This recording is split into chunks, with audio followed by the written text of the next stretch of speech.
Ассаламу алейкум, витаю вас, друзья. Сегодня 5 июня 2023 года, 20 часов по Берлину, 21 час по Джохару. Друзья, я вас всех витаю, приветствую и так далее. Ставьте ваши лайки, пишите комментарии и распространяйте ссылку в социальных сетях, WhatsApp, Telegram, где вы только присутствуете. Но Telegram, запомните, это вражеская платформа. Но и все же распространяйте. Итак, давайте по нашей традиции. Я вас всех приветствую. Алейкум ассалам. Всех вновь вошедших, зашедших, пришедших. Сводки с поля боя. О чем сообщают нам Вооруженные силы, Генеральный штаб Вооруженных сил Украины. За прошедшие сутки уничтожено 410 оккупантов. Итого их цифра достигла 210 350. 11 танков, 11 боевых бронированных машин, 12 артиллерийских систем, 1 РСЗО, 5 антиаэркрафт, 14 БПЛА, 4 крылатые ракеты сбито и 7 автомобильной техники и 5 спецтехники уничтожено. Ну, алейкум ассалам, ТТ Машоль. Машоль, Шавига Машоль. Друзья, вот такие вот дела. Чуть-чуть интенсивность боев спала. Но при всем при этом нужно понимать, что на территории сейчас России идут боевые действия уже добровольцев российских, русских добровольцев, россиян.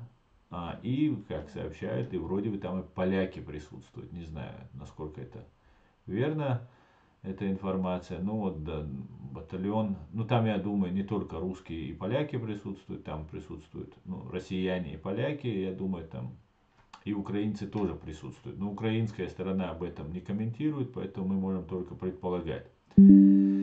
Вот идут бои, не знаю, насколько они серьезные, не знаю, потому что Россия замалчивает, фейковая информация проникает, как бы идет такая пропаганда со стороны Украины или там проукраинских сил, может это российские, русские силы, которые ведут эту пропаганду. Мы видим, что работают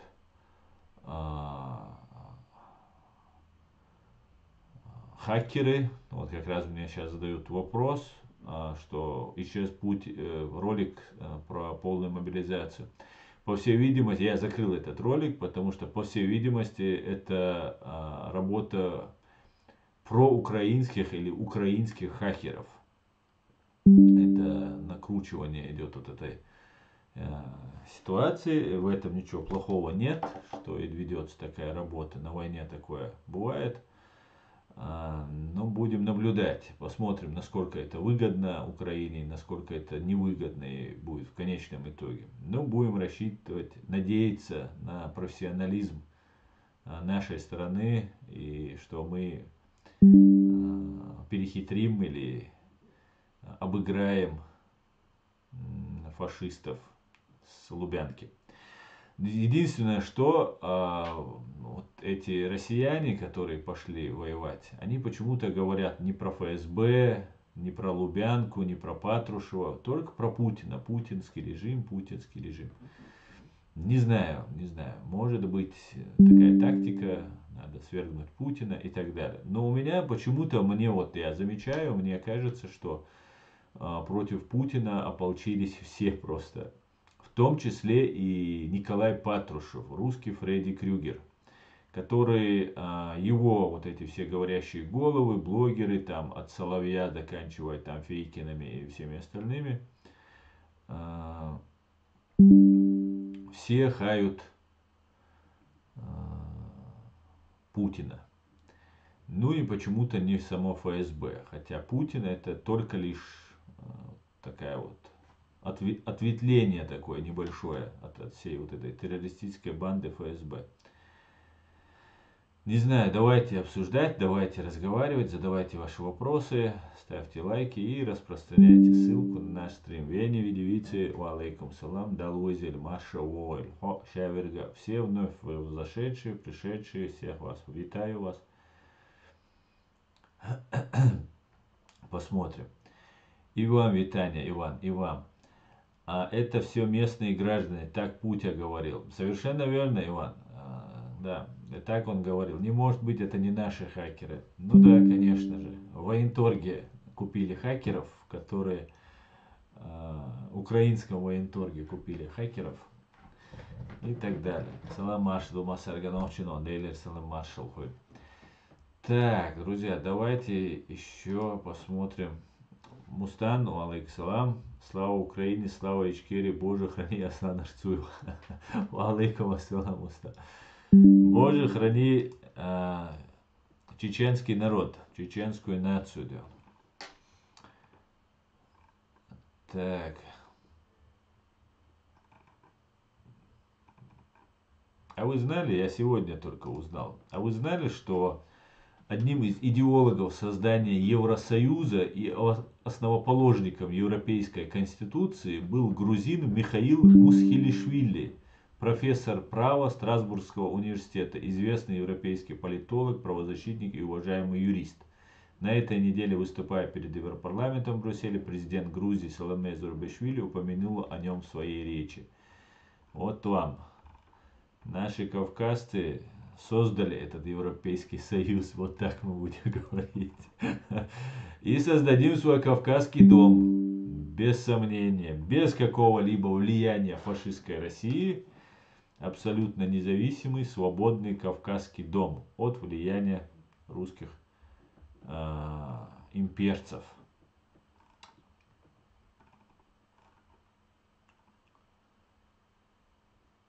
Так.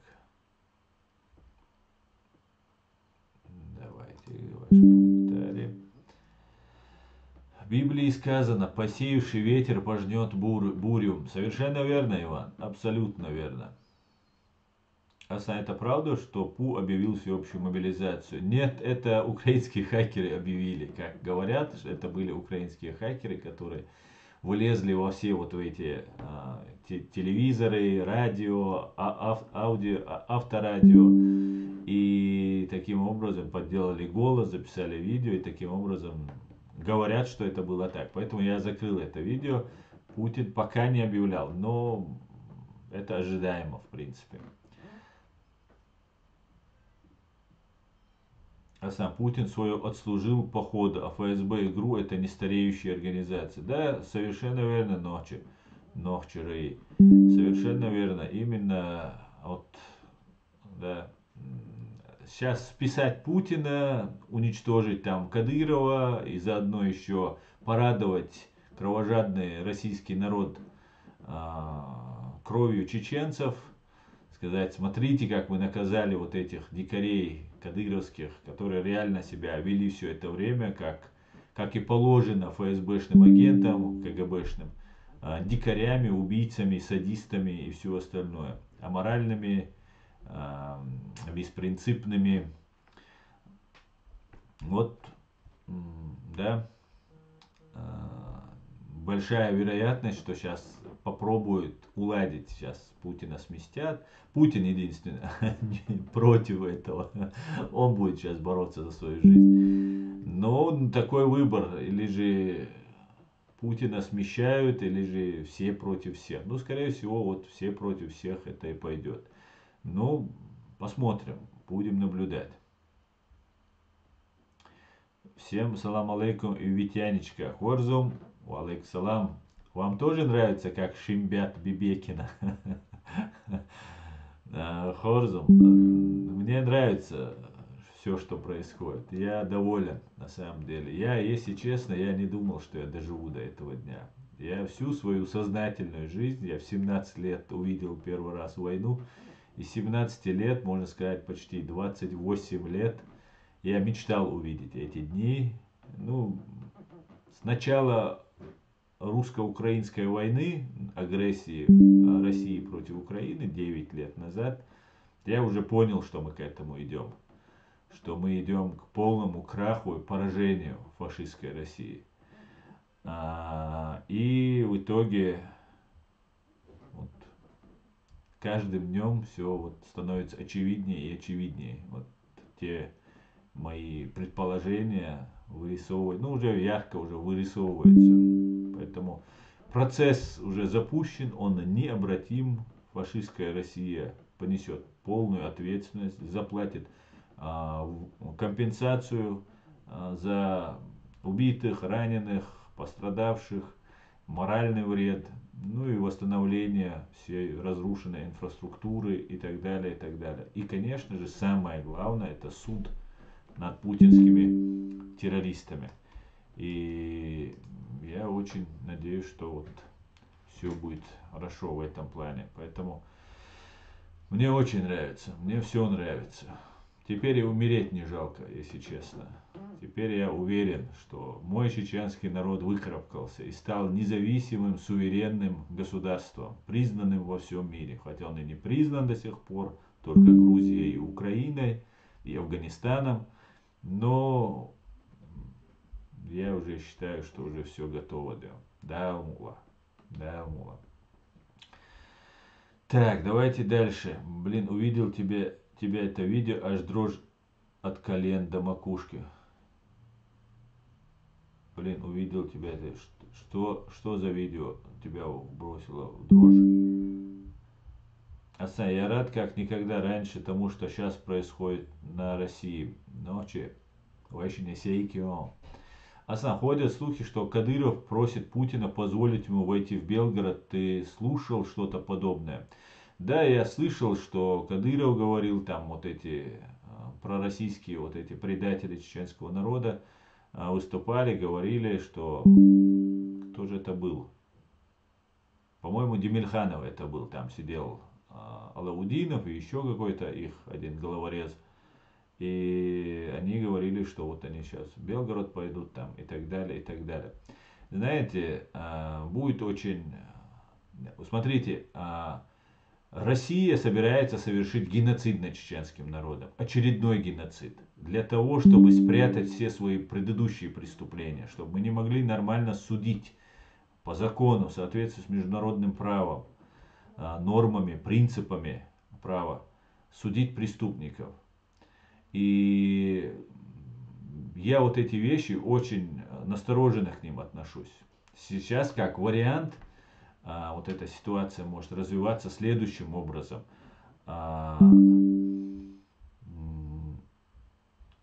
Кадыровцы могут поехать в Белгородскую область, там начать воевать, там их всех утилизируют при помощи хаймерсов, украинских дронов там, и украинской армии. И в итоге русские, которые там являются вот этот Легион Свободы, там русский добровольческий корпус, они могут вот на радостях, побеждая кадыровцев, пойти дальше в Чеченскую республику и вырезать там всех чеченцев по старой русской традиции, как они это любят делать. И я думаю, русские простят, русские имперцы в России простят даже потерю от 200 тысяч, 210 тысяч своих вот этих мобиков, чмобиков, армии, только лишь удовлетворившись победой над постгеноцидным чеченским народом. До того велика их ненависть к нам. Они готовы даже и сами сдохнуть. Главное, чтобы побольше убить нас. Поэтому надо нам очень смотреть, потому что внимательно наблюдать за происходящим. И будем надеяться, что чеченский народ не пострадает. Хотя все преступники, которые добровольно пошли сражаться, убивать свободных людей в Украину, конечно, должны заслуженное наказание понести. Посмотрим, будем наблюдать. И Патрушев вообще, вот, знаете, я считаю, у меня разное бывает мнение по этому поводу. Я считаю, что Вагнер это патрушевское детище. Хотя я могу ошибаться, потому что иногда мне кажется, это путинское детище. Но в принципе это вооруженные силы ФСБ. Что кадыровская банда, что вагнеровская банда, или назовем ее уткиновская банда. Потому что фамилия несерьезная, видимо, поэтому решили назвать Вагнер. Потому что все будут уткой называть и так далее.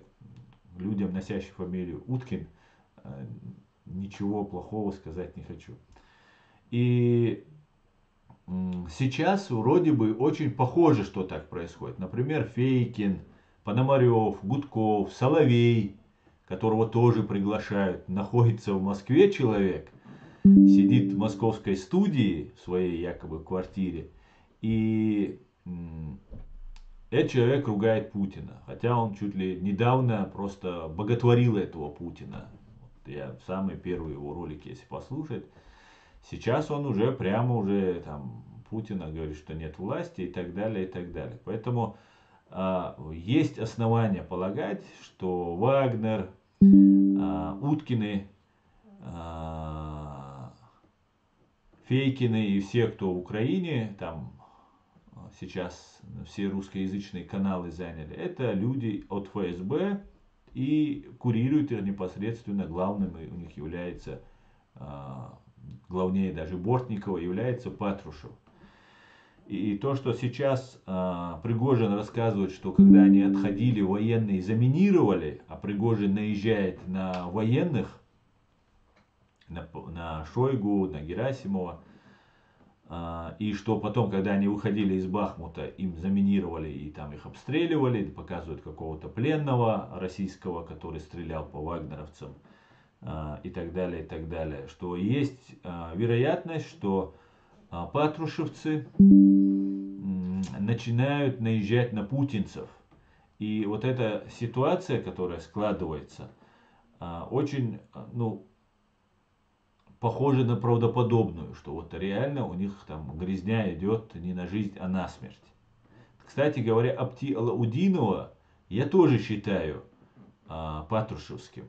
Хотя сейчас начал с ним Путин заигрывать. Ему даже позвонил, с ним поговорил там и так далее, и так далее. Поэтому посмотрим, что произойдет вот с этой ситуацией. Но Патрушев это один из идеологов войны против Украины. Это тот, кто взял фактически ответственность за взрывы 1999 года на себя, назвав задержание террористов из ФСБ в Рязани при попытке взрыва 5-го дома, жилого дома, назвав это учением, выгородив их, тем, сказав, что там был сахар, никакой взрывчатки не было и так далее, и типа это не теракт был. Поэтому это матерый преступник, которого просто клейма ставить негде, и менять шило на мыло Путина на Патрушева или на его сыночка, не вижу ничего хорошего в этом. Ничего полезного для нас, чеченцев, и для украинцев, которые борются. Да, сейчас там Путина там посадят, казнят, там Кадырова казнят, там и так далее. Если Пригожин путинский, его тоже казнят, а если он патрушевский, он уцелеет. Вы заметьте, сегодня Пригожин рассказывает, что если бы мы потеряли за Бахмут 20 тысяч человек, он говорит, представьте, городишко Бахмут, небольшой город, там 70-80 тысяч, по-моему, населения. 20 тысяч, это то, что они признали. Это только вот его этих зэков там и разных вот этих, кого они туда оболванили и вовлекли в свою вот эту банду Уткина. И я думаю, потерь там на порядок больше, и просто столько же, сколько жителей Бахмута положили для того, чтобы взять этот Бахмут. И он говорит, если бы 20 тысяч мы потеряли, говорит, если бы нам Шойгу, нам Министерство обороны давало бы необходимое количество оружия, боеприпасов, то мы бы обошлись бы 8 тысячами жертв. Посылать просто мясные вот эти атаки, просто на смерть посылать людей, а потом говорить. Просто представляете, какого уровня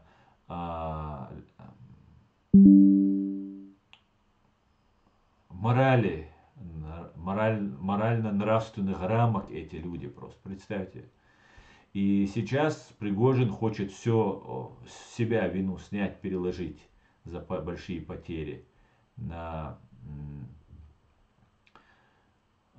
Шойгу, на Министерство обороны. И, скорее всего, это правда, что у Пригожина есть какие-то политические амбиции. И вместо Путина он может там прийти и возглавить вот эту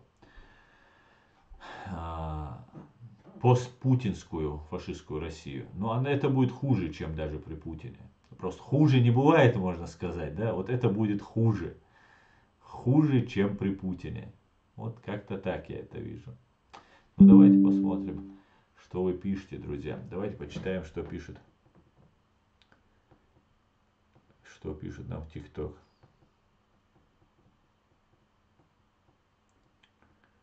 Так.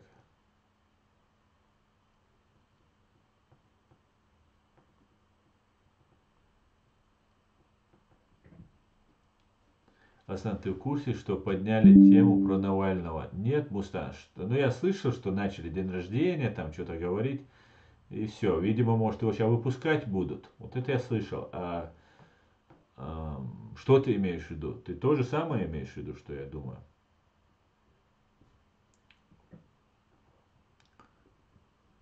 Путин объявил всеобщую мобилизацию.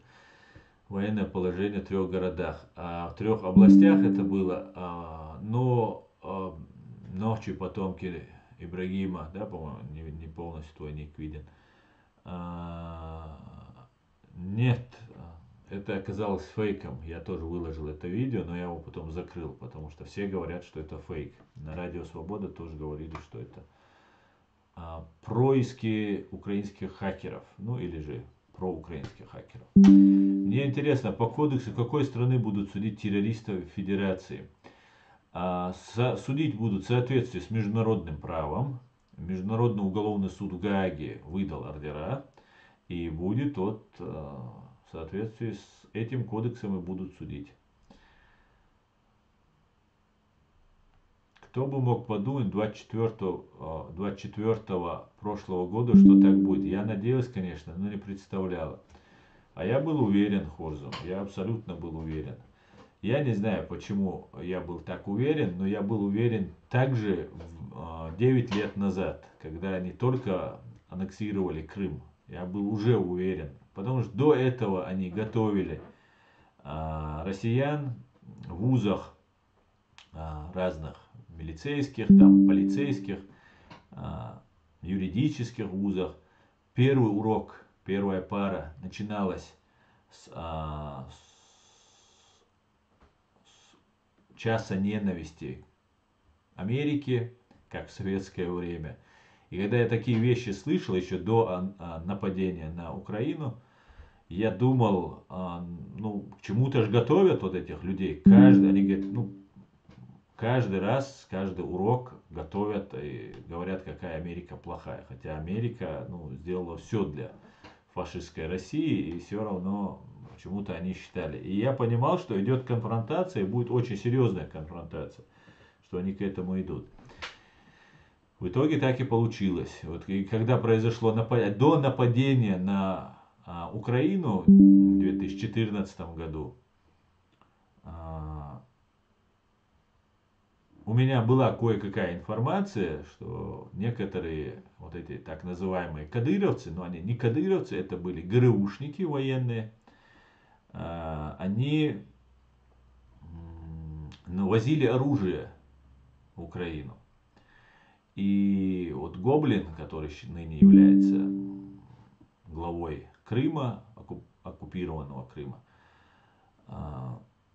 он принимал у них оружие, и они переделывали стечкины травматические под боевые, возили автоматы и так далее, и так далее. Эту информацию я услышал.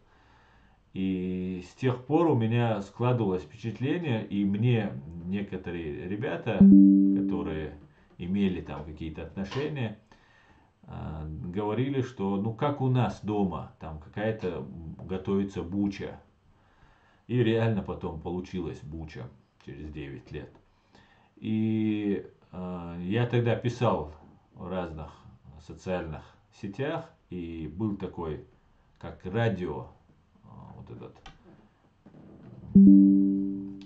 такой группы, как в Телеграме общаются, да, вот такая тема была, голосовая тема, и как рация такая, по-моему, рация так и называлась.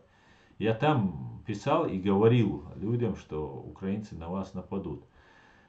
И украинцы немножко не доверяли этой информации. И в конце концов с одним с украинцем я пообщался, и он мне сказал, что как бы мы очень близкие народы, там, он объяснял мне, почему не нападут. И я тоже не мог знать, что нападут. Но вот было такое ощущение, вот эта криминогенная обстановка, которая нагнеталась, оружие, которое туда возилось. Это только то, что я услышал там краем уха. И только то, что занимались вот эти ГРУшники чеченской национальности. А ведь были и не чеченской, и дагестанской, и русской, и все остальные национальности. Поэтому было очевидно, что к этому идет. Вот. И когда вот 24-го напали, я, во-первых, не верил, что 24 февраля нападут. Вот, я не знаю, Путин должен быть агентом американцев, если он напал. Я так это думал, потому что не может он напасть. Наверное, конечно, я не знаю всех причин, по каким действовал Путин. Поэтому у него, наверное, были веские основания нападать. Он был уверен, что там его встретят, что ему там поддержат. И он обращался, помните, обращался не к СБУ, не к кому-либо, а к военным обращался. В принципе, потому что они воюют в первую очередь, но и обращался, переходите на нашу сторону, не оказывайте сопротивления в самом начале. И я просто не мог поверить, что он нападет, потому что это самоубийство. Я это вот так видел. А он напал. Хотя американская разведка сообщала, все сообщали. И не-не-не, и Зеленский говорил, не нападет. И почему-то мне казалось, что Зеленский самый заинтересованный человек, как президент, он первый пострадает, если Россия нападет. И он должен первый готовиться к нападению иностранного государства. Широкомасштабному нападению это уже было 8 лет как. И вот я до сих пор не могу поверить, что Путин напал. Это самоубийство, которое он совершил. Он ускорил это самоубийство. Проиграть он проиграет в любом случае. Вот это было просто ускорено все семимильными шагами. И теперь я думаю, что русские сейчас пытаются любыми способами вывести войска, закончить эту войну. Но для этого нужно нейтрализовать Путина. Это не так-то легко, по всей видимости. Это не так-то легко. Но посмотрим.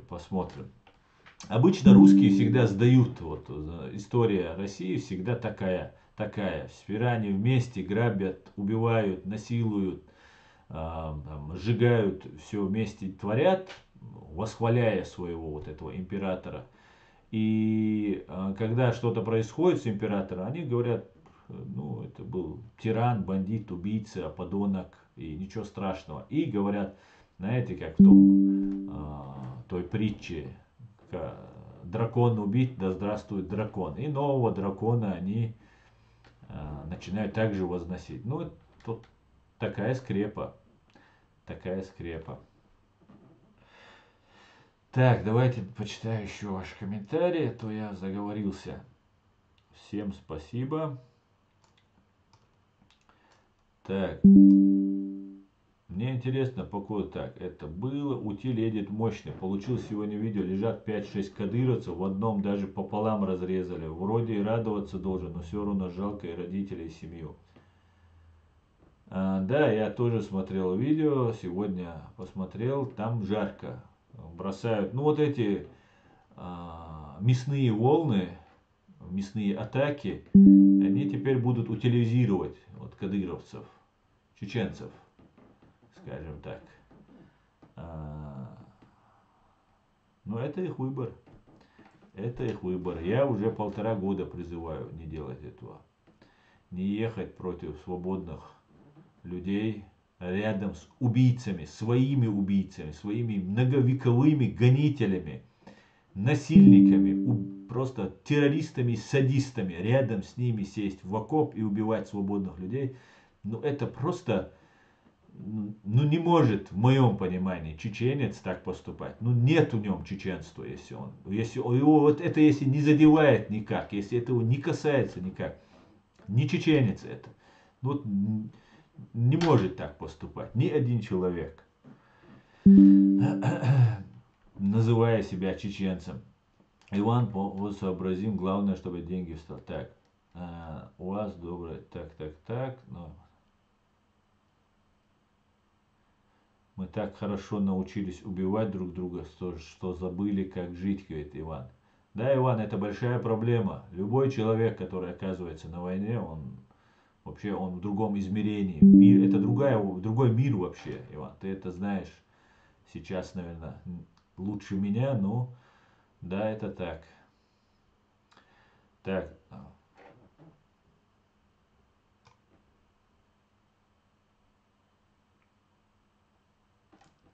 всем входящим добро пожаловать. Да, совершенно верно, ночью.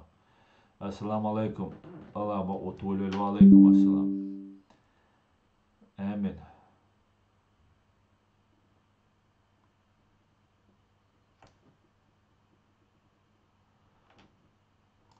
Так, 2 года назад тоже общался с Украиной из Запорожья. Так она мне Господом клялась, что Россия это братская страна и что они никогда не нападут. А слухи эти власти распускают специально.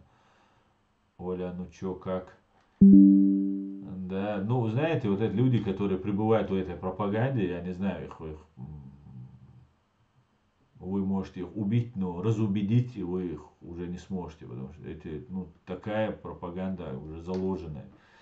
Самое интересное то, что Украина называется русскоязычными областями. Все эти территории они легко, насколько захватили. Агентура хорошо отработала свой хлеб. Дальше не пришли из-за враждебного населения. Чем Херсон труднее найти, его сдали в первый день, еще представить.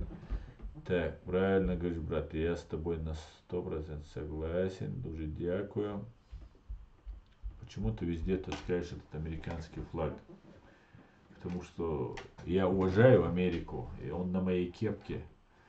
И никакого труда мне не составляет его таскать. Мастер шпионажа мне задает такой вопрос. А у тебя какие-то проблемы с Америкой?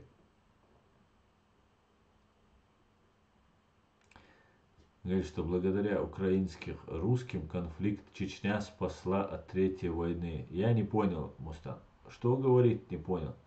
Благодаря украинским русским конфликта Чечня спасла от Третьей войны. Что за бред? Да, давайте не будем просто его больше здесь цитировать, повторять. Человек уже все сказал и сделал. Алейкум салам ночью. Ассаламу алейкум. Что ты думаешь, эта группа «Свободная Россия» пойдет на Чечню с боем? Не знаю, я не знаю. Если Россия их пошлет, то пойдет. То пойдет. Так.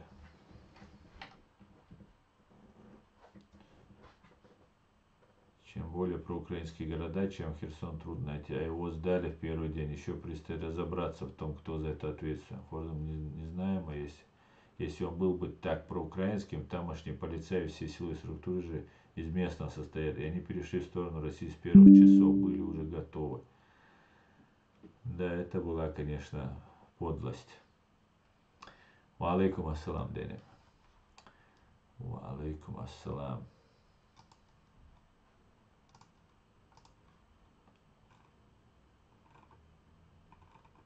Кстати говоря, я вам уже тут выставлял свой 3-летней давности пост.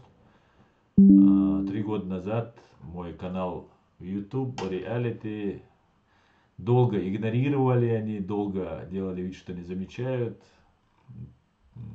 мешали мне, отменяли жалобы, писали, отменили монетизацию, ну и так далее, и так далее. И в конце концов запретили, не выдержала душа поэта и запретили. И они, я думаю, сожалеют, что они так поступили.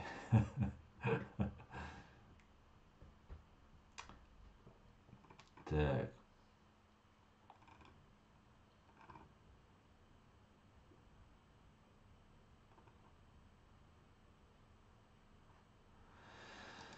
Так.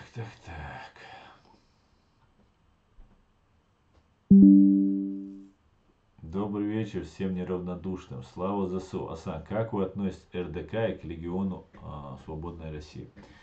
Витаю, Южная степь. Героям слава.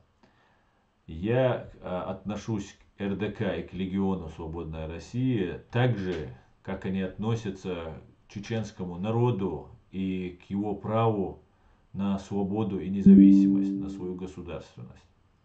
Вот все, кто относится положительно, я отношусь к ним таким же образом. Если они мне в этом отказывают, то я отношусь соответственным образом и к ним таким же образом. Я им отказываю в этом праве. И все. Как я его отказываю, в этом праве я отказываю Гордону и Арестовичу, которые упорно и подалеку, которые упорно нас, хотя несмотря на то, что даже Верховная Рада признала геноцид и территорию нашей страны оккупированной, несмотря на это, они продолжают упорствовать, что мы какая-то часть России, что мы война внутри России была. Ну просто меня берут просто плохие слова лезут на этих людей. Дени Баркал ночи, нет, неправда, не объявил. По крайней мере, вот тот ролик, который я выкладывал, где там по телевизору он якобы выступает и говорит, вроде говорят, это украинские хакеры там что-то мутят, или проукраинские, будет правильно сказать, проукраинские хакеры что-то мутят, и они там подделали. Говорят, пока еще нет. Но это все ожидаемо, это все ожидаемо. Так, Баркалдени, Баркалдался, Дуэль. А подарок ждем. Так.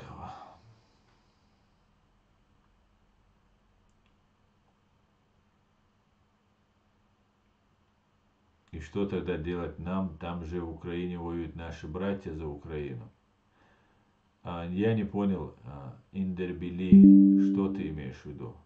Что тогда делать нам? РДК в основном состоит из русских националистов. Да. Я думаю, ну, наверное, людям, которые все это организовывают, виднее, они в этом деле и располагают ресурсами, и информацией. И я считаю, что, конечно же, это должен быть не флаг национализма, хотя почему бы и нет, может появится Русская Народная Республика. С другой стороны, посмотрим, не знаю, что там. Хорошо, я за то, чтобы флаг был демократический и флаг солидарности был, а не национализма. Но, видимо, во время войны нужны и такие флаги, поэтому посмотрим. Насчет свободной России, тогда нам придется идти против них. Среди них много агентов Кремля. Я думаю, конечно же, там есть агенты Кремля. Знаете, я дружу, общаюсь с людьми, которые с первой русско-чеченской войны стояли на страже нашей Родины. И они рассказывают такие вещи, что люди, которые 10 лет были вместе, в окопах, голодали, под бомбами сидели, мерзли, ранения получали, оказывались агентами. Представьте, насколько тяжело было чеченским воинам сражаться. Они находились вот в этой гуще событий, и они были российскими агентами. Просто уму непостижимо, как такое возможно, да. Поэтому я не сомневаюсь, что есть среди них агенты Кремля, и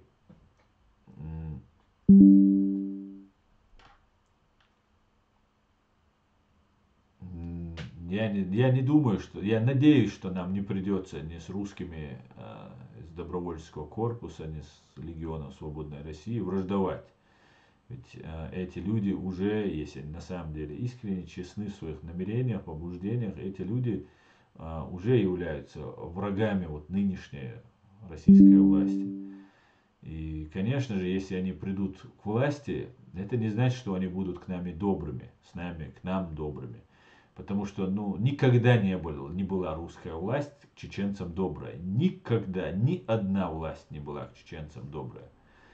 Поэтому, не знаю я, не знаю.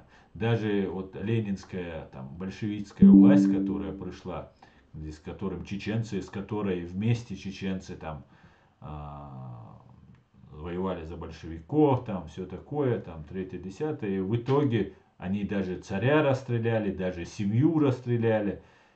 Они оказались хуже этого царя, которого они расстреляли. Поэтому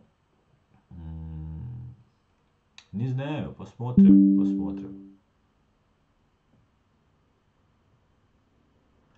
А сам Путин должен быть последний судить русский, первый должен судить за геноцид Чечни, чеченцев. Ты согласен?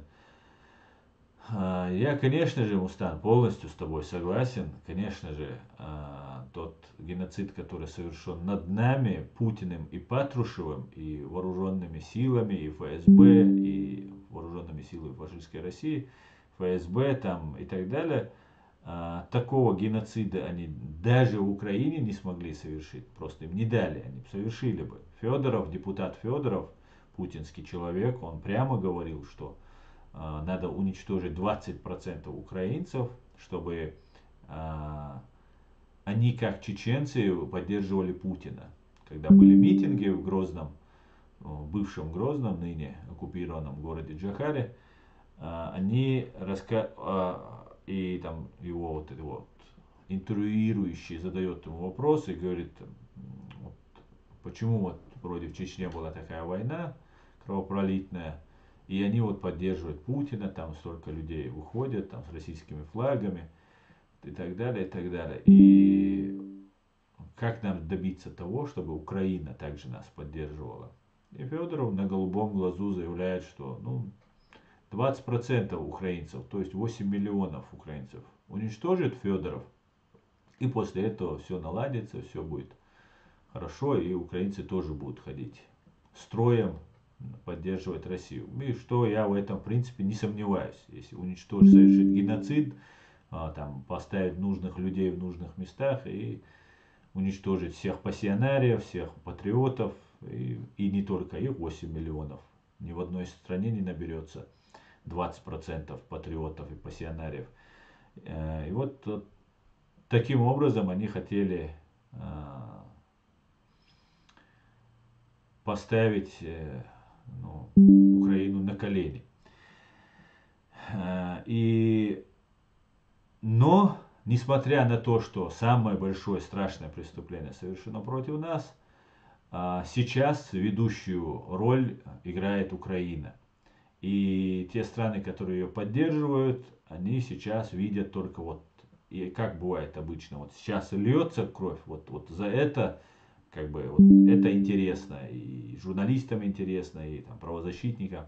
А вот прошло 10 лет или 20 лет, да, это уже как бы забыли, проехали там, или не так сильно, это нам нужно. Поэтому мы, конечно, будем играть заметную роль на суде, но главную скрипку, конечно, будет играть Украина. Как это было, например, после Второй мировой войны, когда судили нацистов, главную скрипку играли там англосаксы, советские, но за геноцид евреев очень жестко покарали вот эти все. И на этом в первую очередь, конечно, сами евреи настаивали и добивались этого. И потом десятки лет находили и наказывали этих преступников. И за них это никто не делал. Да? И нам придется делать то же самое. Нам придется тоже самим все делать. И мы сделаем это, без сомнения. Так, давайте еще почитаем. Русский мир всегда истреблял чеченский народ, да. Из 140 миллионов только один или его круг судить, это несправедливо, их надо судить всех. Ты имеешь в виду вот в целом. Конечно же, не один Путин виноват, абсолютно, это стопроцентно. Конечно же, Там у нас есть огромный просто список всех преступников, поэтому можешь не волноваться, одним Путиным не обойдется. И, кстати говоря, их не 140 миллионов, Мустан, а 90 миллионов. 90. Это все фейк. Фейк, самый настоящий фейк. Что 140 миллионов. Смотрите, они не защищаются, нападают на Россию. Как они это делали, как они это делали из чеченцев. Ну, сейчас, да, легенда. Но смотри, ситуация сейчас в Украине корни поменялась. Сама проблема в том, что нас мир, называя нашу борьбу справедливой, называя какой угодно, делал такую маленькую подлость, которая принципиально все решала. Мы внутреннее дело России. Вот что нам заявляли. Кстати, вырежут этот кусок, скажут, что я это от себя говорю. И вот этот нюанс, очень важный нюанс, делал, ну, фактически оставлял нас один на один. Если наши партизаны попадали, наши воины попадали в плен, они рассматривались как бандиты. И в мире задерживали их и передавали России. Понимаете? В конце концов, уже религиозный оттенок приобрела эта война, уже откровенно религиозный. И уже Запад вздохнул, ну слава Богу, вот этих исламских радикалов, этих террористов мы будем выдавать с удовольствием. Когда выдавали борцов за независимость там, Чеченской Республики Ичкерия, ну как-то это там не вяжется с правами человека. Там, не вяжется. А если есть угроза национальной безопасности, а радикал-фанатик, он представляет угрозу национальной безопасности, и таким образом нас спокойно выдавали. И мы не являлись комбатантами. Соответственно, на нас не распространялось международное право в области там, отношения к в части отношения к военнопленным. И мы просто бандиты, которые взяли оружие и воевали просто внутри страны, сепаратисты и так далее, и так далее. Хотя были, кто говорил и на нашу сторону, и вся проблема в том, что и у Запада, и у всего мира, не говоря уже о фашистской России, у нее не было доказательств, аргументов того, что мы являемся частью России. Вот этот момент просто все игнорировали. Когда ты им задаешь вопрос, дайте документ, что мы являемся частью России. Один документ дайте. Просто покажите, что вот мы часть Российской Федерации. Мы вышли из Советского Союза и никогда не входили в Российскую Федерацию. Дайте документ. Нету этого документа. Нету документа даже, что мы в Советский Союз входили добровольно. Нас насильно туда присоединяли. Поэтому в этом плане мы отличались, наша борьба, она в корне отличалась. В корне. Не тем, что мы там хуже воевали, так, в правовом смысле, в сути своей, она отличалась. Сейчас Украину поддерживают все. Сейчас за Украину так впряглись, что уже отступать и они не могут. Но этот клинч произошел еще раньше. Намного раньше, чем даже когда начали поставлять оружие. Вот я еще возвращаюсь 9 лет назад, когда только они напали. Вот с тех пор уже было понятно, что вошли в такой клинч, что Путин хочет реально, он себя возомнил Богом, что они хотят, Путин с Патрушевым, ФСБ, хотят создать новое дворянство. Сегодня, кстати говоря, об этом Шольц рассказывал, наш канцлер, что не знаю, откуда он там, от Мадрида до Лиссабона, по-моему, да, от Лиссабона до Владивостока, что это вся Европейский Союз, Россию включают в Европейский Союз и так далее, и так далее. Мы знаем, как Россия соблюдает законы, как ее действует ее разведка, ее спецслужбы и так далее, и так далее. Были куплены здесь огромное количество политиков тут в Европе. Ну и фактически уже Путин грезил, что вот он стал великим, и потом он становится императором, присоединяет Украину, украинских новых солдат. Ими он запугивает поляков, поляки первые попали под раздачу. Ну, короче, бардак был бы страшно. Бардак был бы страшно. Поэтому Украину уже не оставят, просто они не могут ее оставить. Хотя, в принципе, я вам скажу, могут они ее оставить. Могут. Они могут ее оставить, закрыть границу, это никогда этого, дай бог, не произойдет, но закрыть границу, поставить свои войска, там Кадыров говорит, они не могут воевать и так далее. Они покажут, как они могут воевать. Они очень даже могут и умеют воевать. Только нужно захотеть. Правильная пропаганда, враг у ворот, там медведь, красный медведь у ворот там и так далее, и все получится. И здесь народу полно оружия, технологий и так далее, и так далее. Поэтому Украина, Украина в лучшем положении.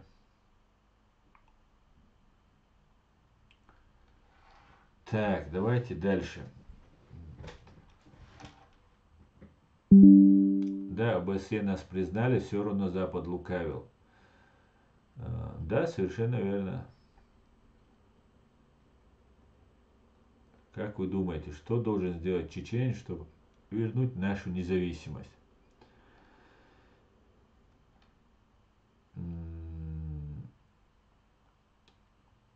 Нашу независимость, чтобы вернуть,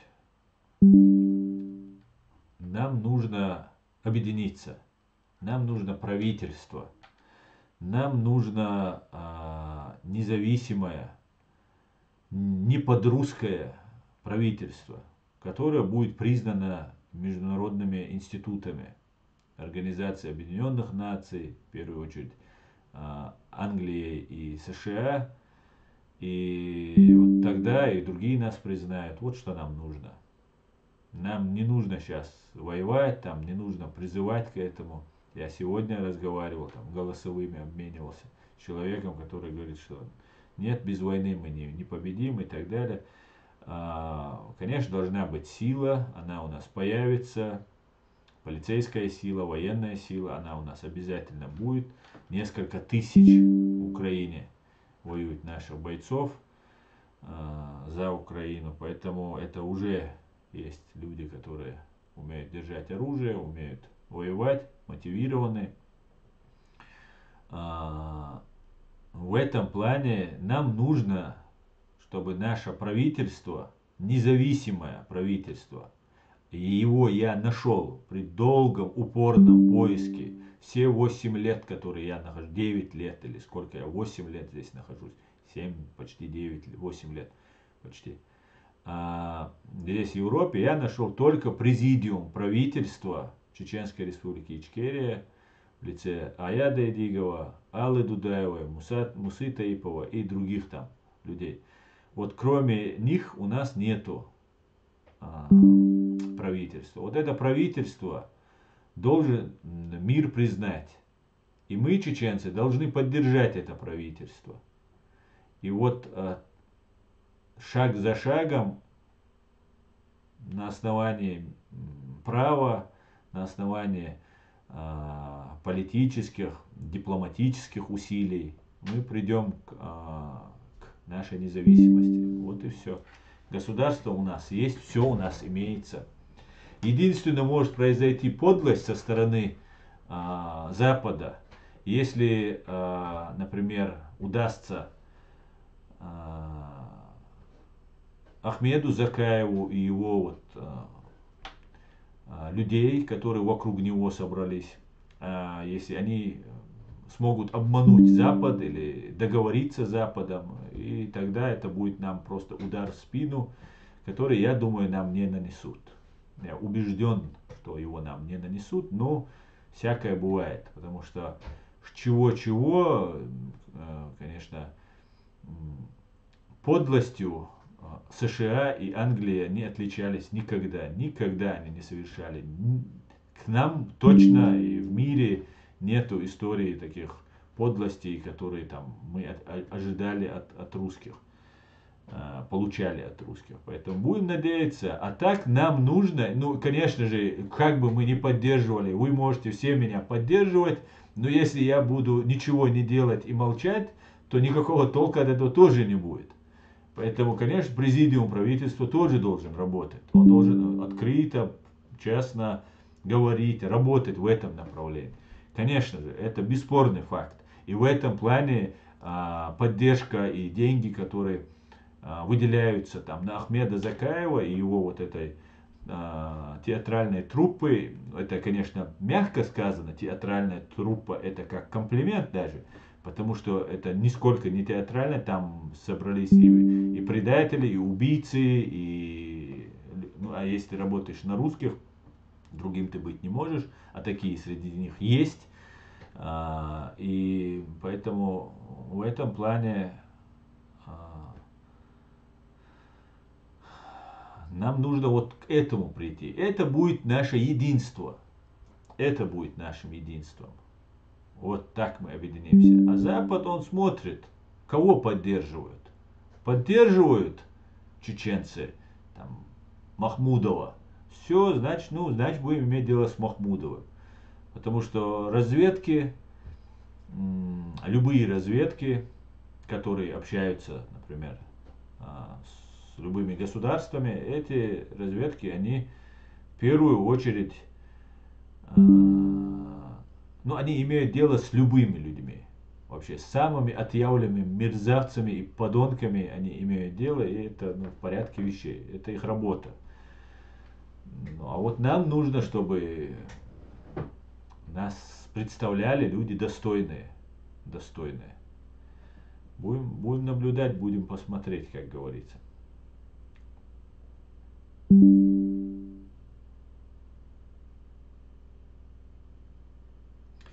Асан, только что в чате общался с одной девушкой с Чечении. Она рассказала, что 3 дня назад ночью над селом Белктой были замечены 3 БПЛА, и что росгвардейцы из нефтеполка 15 стреляли по ним. Ничего не утверждаю, все с ее слов.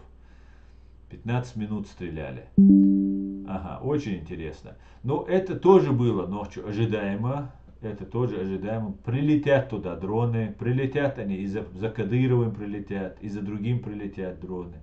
Уже эти дроны уже готовы, просто всему свое время. И обязательно они прилетят, и обязательно все преступники, все, кто уничтожал, убивал, мучил, пытал, изменял своей родине, понесут заслуженное наказание. В этом я нисколько не сомневаюсь.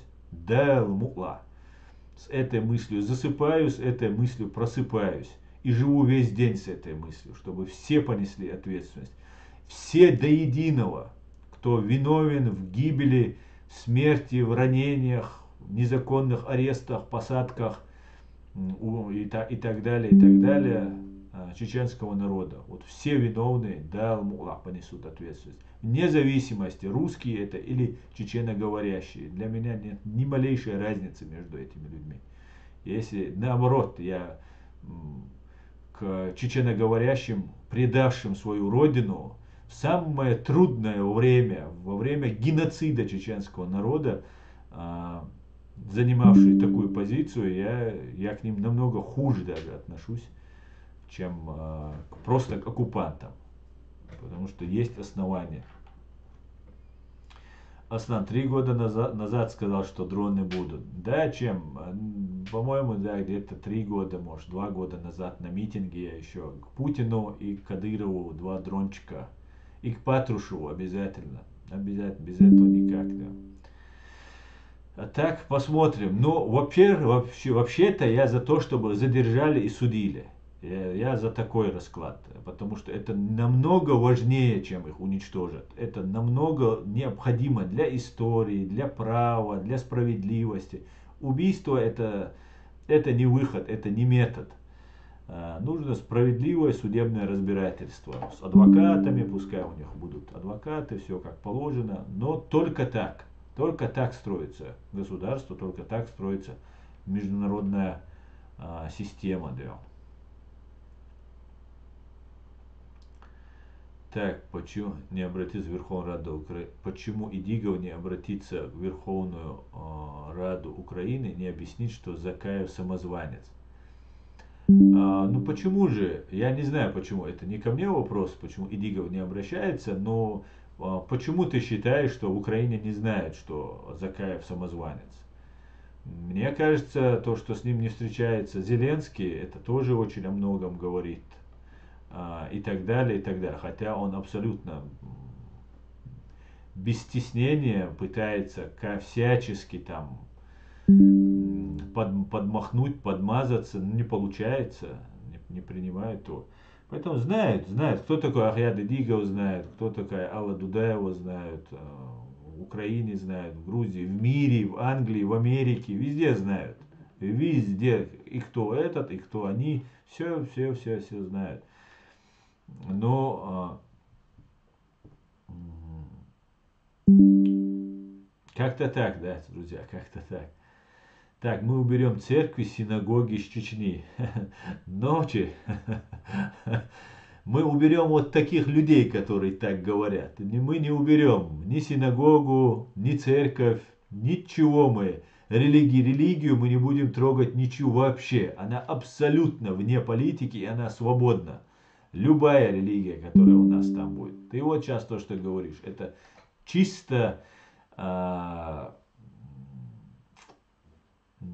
провокационные темы ты поднимаешь. Ни в коем случае мы не уберем. Любой человек, кто будет мешать действовать, работать в церкви, синагоги, я не знаю, как там русская православная церковь, она там будет или нет.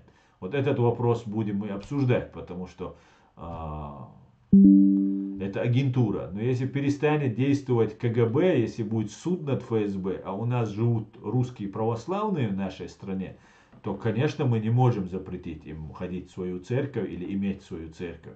Ни в коем случае. Это самое последнее, что мы можем сделать. Ни в коем случае. Человек имеет право молиться и верить, как хоть и где хоть. Другое дело, что он не может работать на иностранное государство под видом церкви, там, заниматься там разведывательной или диверсионной или вражеской какой-нибудь деятельности. Это другой разговор. А молиться человек может как хочет, где хочет и когда захочет. Да? Валейкум салам, дерзкий ночи. Так что так ты не говори, Дион. Так, когда азербайджанцы в конфликте за Карабах, также презираю, брезгую предателями больше, чем врагом. Да, Хорзам. Кто-то там сказал, по-моему, кто-то из арабов, что, или я не помню кто, что если на вас напал враг, то приберегите 9, одну пулю для врага и 9 для предателей. Поэтому самое большое зло, которое только возможно во время войны, во время противостояния, это измена внутри. Это самая большая потеря и удар. Больше, чем, я не знаю, атомная бомба, которая на тебя падает. И мы навеки вечные должны поставить точку. Чеченцы навеки вечные должны осудить. Сейчас откровенно, ну просто переходя все человеческие, моральные, нравственные, все просто возможные просто рамки, Кадыровы, кадыровцы, демельхановцы, там, даудовцы, все вот эти предатели чеченские, ГРУшники, ФСБшники, все, кто перешел на сторону врага и так измывался, издевался над чеченским народом, этому мы должны дать оценку.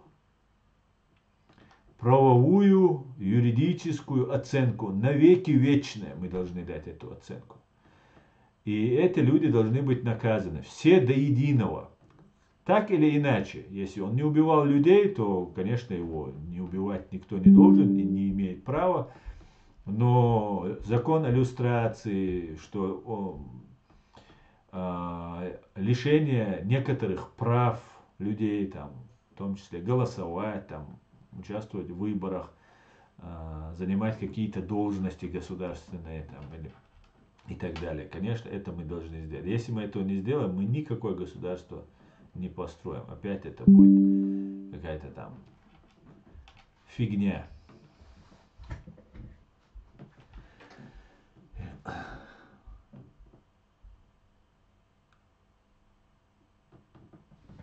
Вот провокация, что ночи потомки Боши. Вы, может, ты молодой, я посмотрю, ты тут фотографию поставил.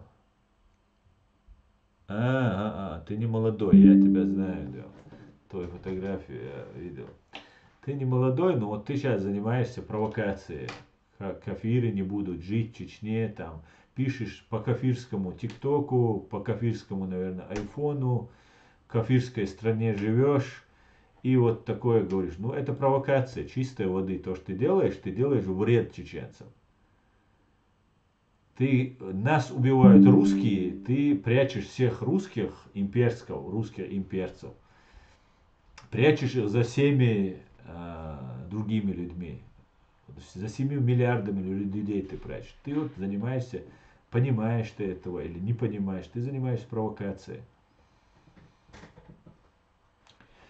Так, вот, если ты мне так, я тебе скажу, что я с 3 лет живу в Украине и воюю с 17 года. Пусть у нас будет работать в церкви Паша Мерседес. Говорит. Протолкнуть проект Горского. Сегодня смотрел его выступление. Горского, что это, что-то новое. Иван хорошо так. Так, Центурион, но это-то понятно. Нам оно зачем? Как бы сказал, все по своим комнатам должны быть, но с открытыми границами для экономики. Да, Горская республика, о которой нам сейчас усиленно навязывают, это не что иное, как симулятор для того, чтобы заменить идею Джохара Дудаева, Извияда Гамсахурда и других людей по объединению всего Кавказа под названием Кавказский дом. Вы сейчас, когда будете искать, в чем разница, вы разницу не найдете. Ну, только специалист, который начинает копаться в деталях, сможет. А так, в общем, там, объединиться, быть братьями, жить там вместе и так далее, все это нам будут рассказывать. Ровно до тех пор, пока у них не окажется власть, и они не смогут управлять. Потом нас обманут. Поэтому только Кавказский дом, только президиум правительства Чеченской Республики Ичкерия и представители Звияда Гамсахурдия и Михаила Саакашвили, который продолжает этот путь Звияда Гамсахурдия. Я так полагаю, может я ошибаюсь. Так что вот так вот. Моя страна, Чеченская Республика Ичкерия, навеки вечная. Аминь.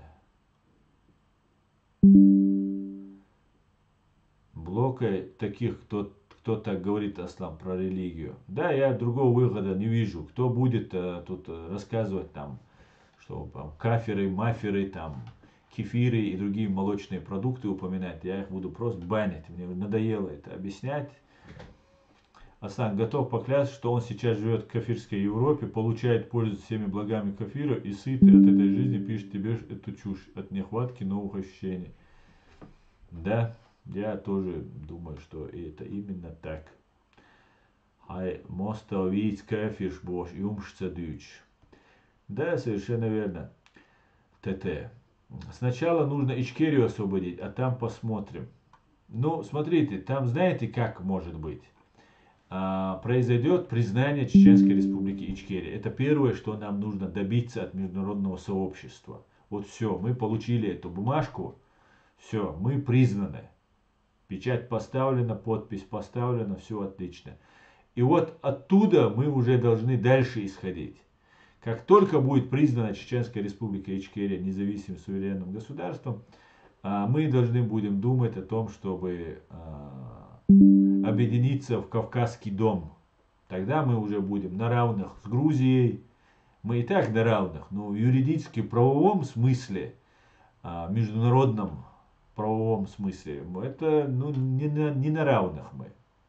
Поэтому нужно добиться признания нашего государства.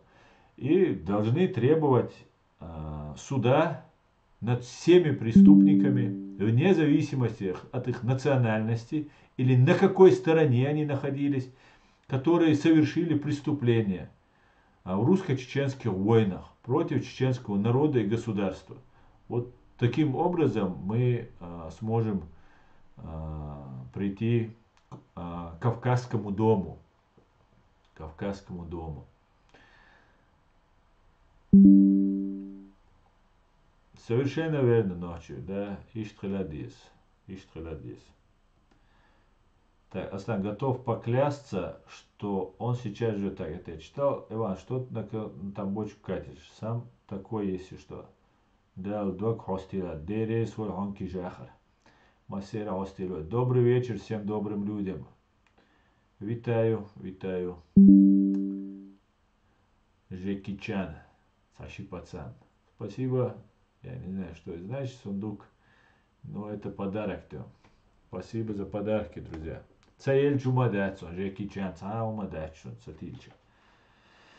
Лайкните и распространяйте ссылку в социальных сетях на наш стрим. В WhatsApp, в Telegram, везде, где только можете. Вы можете это сделать? Можете. Это нисколько не трудно. Но чем больше вы распространите, тем больше людей узнают правду. И вся вот эта ФСБшная тема, где они нам пытаются мешать, это, я думаю, это будет очень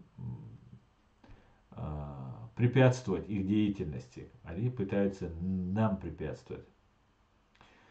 Так, муду шинохчи, бартхилит хадж. Алла. Алла, нис бо дигду дал бухастам. Хому Алла. Бартхилит без хамел датстя. Но на чем должен строиться наш Барт? Барт должен строиться на Конституции Чеченской Республики Ичкерия и на нашей государственности. Только так и никак иначе. Только так и никак иначе. А все остальное будет Далмула. Чем есть украинский блогер Киевская Русь, он так называет русских имперцев. Буду рада, если чеченцы и другие мусульмане, не мусульмане, будут приезжать в Украину, жить, работать, заниматься спортом и искусством, представлять Украину на международной арене. Всем рады. Ну, почти всем. То же самое я могу сказать, конечно. А как по-другому? 21 век, вот эти вещи, там не должны быть там черные жить, или там не должны быть там жить там христиане, или иудеи, или там не должны жить такой-то национальности люди. Ну, это вы что, друзья? Это даже сейчас даже не смешно. Вернее, ну, я не знаю, это уже смешно даже, такие вещи говорить. Ну, как это так? Это уже 21 век, друзья. Мир открыт. Мы все пользуемся интернетами, мы доступны друг для друга, открыты друг для друга. Право развилось до такой степени, что рабства уже давно нет, дискриминации нет. Просто каждый человек должен быть сильным. А если ты считаешь себя конкурентоспособной нацией, то ты не должен бояться, что приедут там иудеи и христиане, и у тебя отберут твои рабочие места. Ни в коем случае. Есть закон, твоя страна, твой кусочек земли. И там, если проживают люди, ну, конкурируй с ними. Покажи, что ты лучше, умнее, сильнее, красивее. Ну, а как это? Что это за бред вообще? Кафиров не будет, женщины там ниже. Нет, у нас в Конституции прописано, женщины и мужчины равны. Нету кафиров, мафиров там. Есть граждане Чеченской Республики Ичкерия. Все. На этом точка. Кто с этим не согласен, тому придется иметь дело с законом Чеченской Республики Ичкерия. А закон, он хоть и равный для всех, но он суров. Но он должен быть равным, конечно же. Обязательно. Ладно, это такие вещи, которые мы даже обсуждать просто. Ну, это просто выставлять себя дикарями, обсуждать эти вещи просто не хочется, да. Аслан, Всевышний Аллах в Коране ясно сказал, ведите диалог с иноверцем наилучшим образом, имеется в виду исповедующим другие конфессии, но не врагами нашего государства, будем вести диалог. Конечно, Центурион, нету разницы Турция, мусульмане, Турция, или же Грузия. Да, Грузия нам ближе, кавказцы, все, давайте не Грузию возьмем, хоть она христианская, ну возьмем какой-нибудь другой, Ставрополь не возьмем, у нас отдельные счеты. Ну, возьмем там какую-нибудь другую христианскую, любую страну. Нету нам разницы никакой. Мы все конкуренты в этом мире. Наше государство, Чеченская Республика, будет конкурировать с Турцией. Она будет конкурировать с Украиной. Может, мы какие-то технологии. Например, у украинцев очень хорошие есть IT-специалисты. Может, у нас появятся какие-нибудь хорошие специалисты. И мы будем в любом случае с ними конкурировать. Наши спецслужбы будут помогать нашим хакерам или нашим IT-технологам. Украинские будут помогать своим. И государство будет им там выделять им деньги, охранять там, охранять, я думаю, не нужно, но такого плана. То же самое будут делать мусульмане-турки. Какая нам разница? Конкуренция надо, ну кто-то будет союзником, кто-то будет не союзником. Но нету такого, что у нас будут русские айтишники, граждане Чеченской Республики Ичкерия, они будут конкурировать с русскими айтишниками из Украины, допустим. Но они будут наши айтишники. Это вот так весь мир поменялся. Какой у тебя паспорт в кармане? Вот это и есть твоя защита и твоя страна. И ты несешь ответственность. Не хочешь этот паспорт, ты просто переезжаешь в другую страну и берешь другой паспорт. И живешь уже, наслаждаешься. Земля есть определенных народов, которым она 1000 лет принадлежала. И она так и за ними и останется. Культура, язык, все это будет сохранено, все это будет там в идеальном плане. Поэтому конкуренция будет всегда, не только будут разные государства конкурировать. Я как пример говорю про Украину, про Турцию. Люди друг с другом всегда будут конкурировать. Это развитие, это прогресс. Только конкурируя происходит прогресс. Поэтому хорошо люди если конкурируют. Но другое дело, когда ты просто чисто по-фашистски. Не будет этого, не будет то, я буду тут один. Но это так не будет. Так не будет. В чеченском государстве будет справедливо все. Максимально справедливо. Полную справедливость мы найдем только в раю. А на чеченской земле и в чеченском государстве будет максимальная справедливость, которая возможна в этом мире. Да, Аллах, по отношению ко всем. В первую очередь, конечно же, слабым, обездоленным там, и так далее, и так далее. Так. Есть политическое, экономическое взаимодействие, есть дипломаты, делегаты, туристы. И на тебе, о муслим, обязанность довести до этой категории гостей истину своей религии без насилия психологического. Ну, да, наверное, Марат не совсем уловил мысль, но ударь мужчину в Чечне, что это можно ударить. Ударь женщину, готовься к большой войне. А кто-то еще говорит, что женщина имеет низкий статус в Чечне. Конечно, но абсолютно с тобой согласен, наши женщины выше ценятся, чем даже мужчины, именно в защите чести, репутации там, и так далее. Но нужно признать нам, чеченцам, да, как бы нам это нравилось или не нравилось, что у нас есть люди, которые относятся к женщинам как не так, как хотелось бы. Да, к матери относятся хорошо, но вот к жене, там, к дочери могут относиться более, или к племяннице скорее не к дочери-то некоторые хорошо относятся, а вот к племяннице относятся плохо, тоже есть такое наблюдение, что там это не нужно, учиться не нужно, там, пускай она там щи варит, там, дом сидит, детей растит, там, и так далее, и так далее. Я думаю, что в этом плане она не должна принимать участие в государственных делах, она не должна занимать какие-то посты. Должна. Женщины бывают надежнее некоторых мужчин. Просто в 1000 раз держат слово, в отличие от сегодняшних мужчин, я скажу прямо. И много-много чего. Поэтому то, что ты говоришь, это, конечно, имеет место, это так и есть. За убитого одного мужчину убивают одного мужчину по негласному, неписанному адату чеченцев.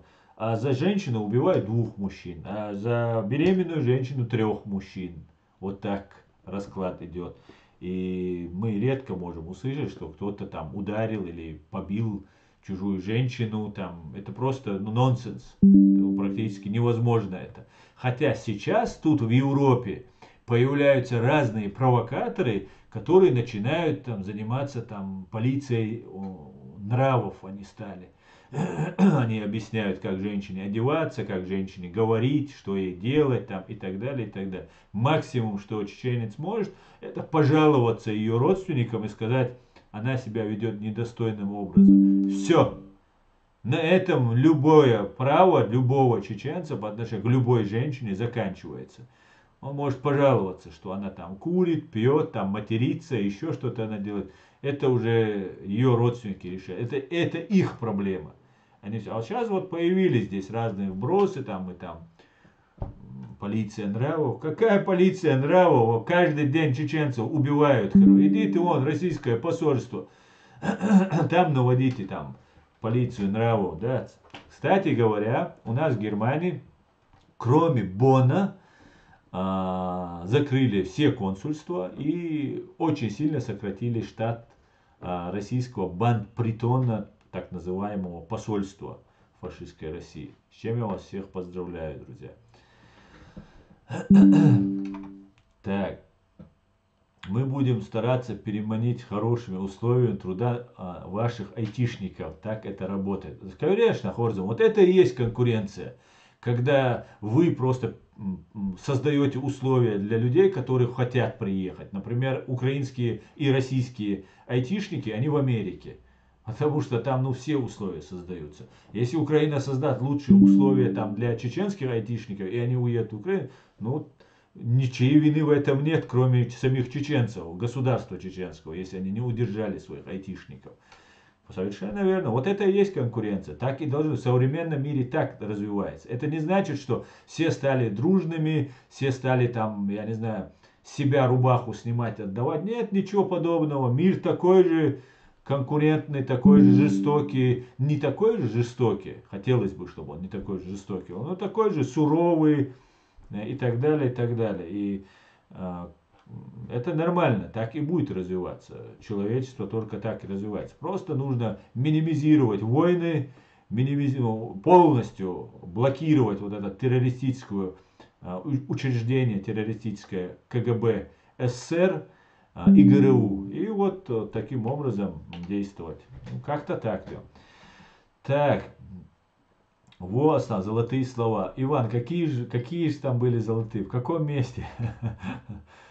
Только дочитал сейчас до твоего комментария. Аслан меня неправильно понял. Да, Марач, есть политическое, экономическое взаимодействие, есть дипломаты, делегации, туристы. И на тебе, о муслим, обязанность довести до этой категории гостей истину своей религии без насилия психологически. Но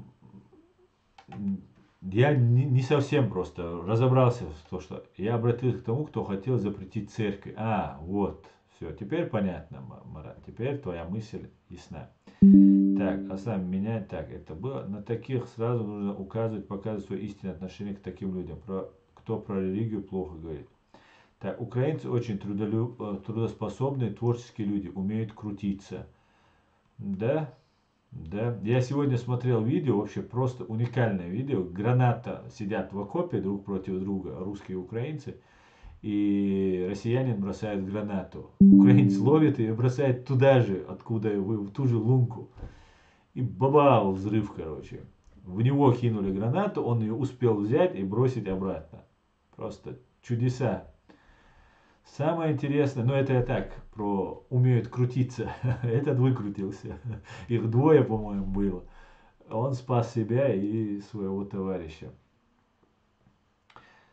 Так, самое интересное, у украинцев в глаза бросается чистота их городов и развитие всяких технологий современных. Да, совершенно верно, да, я тоже заметил. Украинские города, деревни, маленькие городишки, они все такие ухоженные, чистые.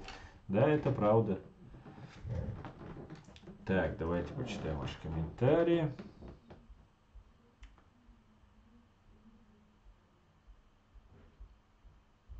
ТикТок, Нисия, Асаи, Астаган, интересно, YouTube, ссылка, товар, Йохон, Хицхок, Диношка, окей.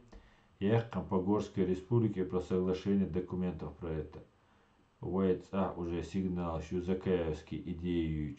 Вайца уже сигнал, ю Закаевский идеюч. Это вопрос или утверждение, Мустан? Открыто на ютубе. Да, конечно, Горская республика, там деятельность, незаконная деятельность Закаевщины.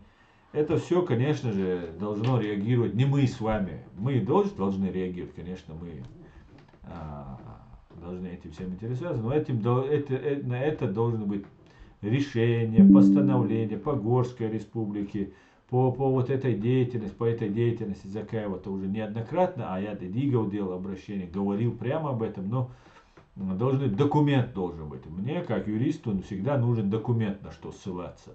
Есть вот бумага, вот на ней написано. И поэтому, конечно, и по Горской республике надо задавать все вопросы президиуму правительства. Аяду и Дигов. Заходите, друзья. У него есть в Фейсбуке группа, в которой он состоит. Есть у него своя страница в Фейсбуке. Есть его канал в Ютубе. Президиума есть, Аяда личный есть канал. Поэтому это все есть. Заходите и спрашивайте, задавайте вопросы, друзья. Не ленитесь. Вот хотите узнать, что такое Горская республика, что такое там Кавказский дом, в чем отличие. Вот эти вопросы, которые задаете вы мне, адресуйте ему. И когда я его приглашу на интервью, опять же вы можете подготовить вопрос и опять же задавать ему эти вопросы. Нужно работать, и все.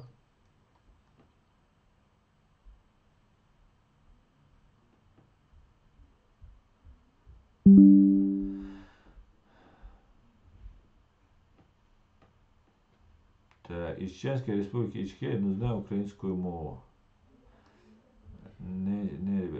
Что есть, Аслан, всегда, когда русский бот умничает и типа загоняет меня в угол, я задаю 3 вопроса боту. Где находится Русская республика, где находится колыбель русской нации и этноса русского, каково? Русский герб. И как шайтан после слов бисмилля бот исчезает. ВСА уже сигнал, что из кефирской Европы на Бошвик. Утверждение, что дик раска цакит, но Ельцину кячдина документ. Ду. Соцакит мустан. Надо, нет, то, что они к чему-то идут, это вообще, и вас это не должно шокировать, или вы говорите, ну все пропало. Ничего не пропало. Есть его величество, господин чеченский народ и его права, которые мы никому не отдадим. Никому. Только справедливому, достойному человеку, который не продаст нас, не предаст нас, не кинет нас и не заведет какую-нибудь там новую войну или геноцид. Только так.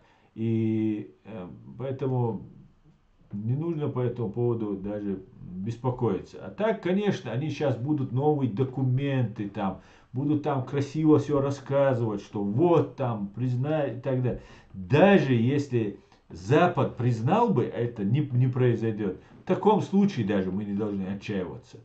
Нас вообще никто не признавал и совершали над нами геноцид. И ничего, живы, здоровы, да. Дальше боремся, и наша идея, она никогда не проиграет. Поэтому отсюда париться до цаюш. Произошло.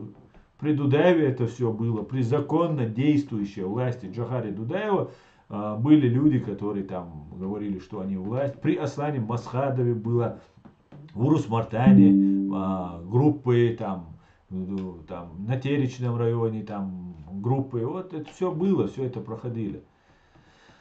Нужна легитимная, легальная власть, которую я лично нашел в лице президиума правительства Чеченской республики Ичкерия. Ну вот и все.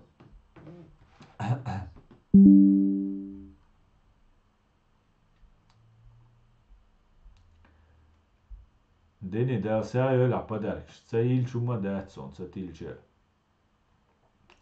Мустан, Хакуасан, после скинь мне вот сюда, прямо в ТикТок скинь мне, и я посмотрю, что ты имеешь в виду.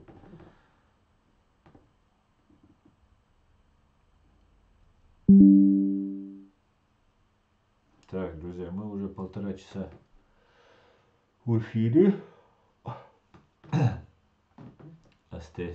Теси. Сейчас я посмотрю, что ты прислал.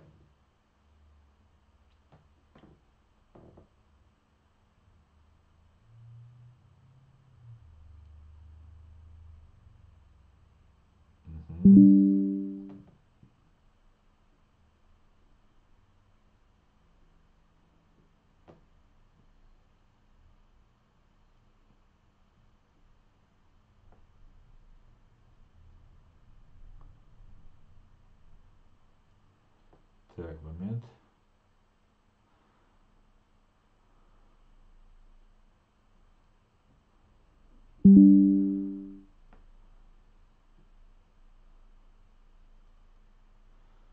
Момента море.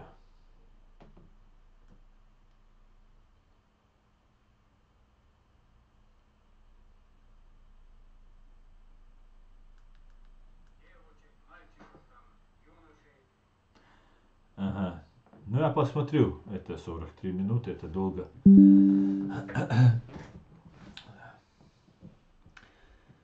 Так, естественно, он и сотрудничает. Так.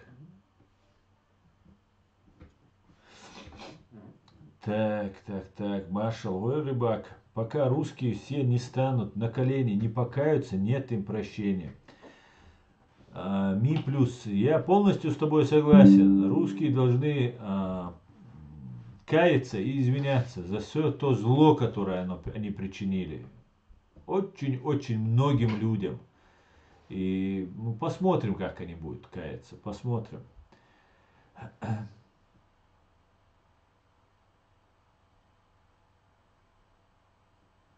Но среди русских тоже много хороших людей. Просто они не у власти.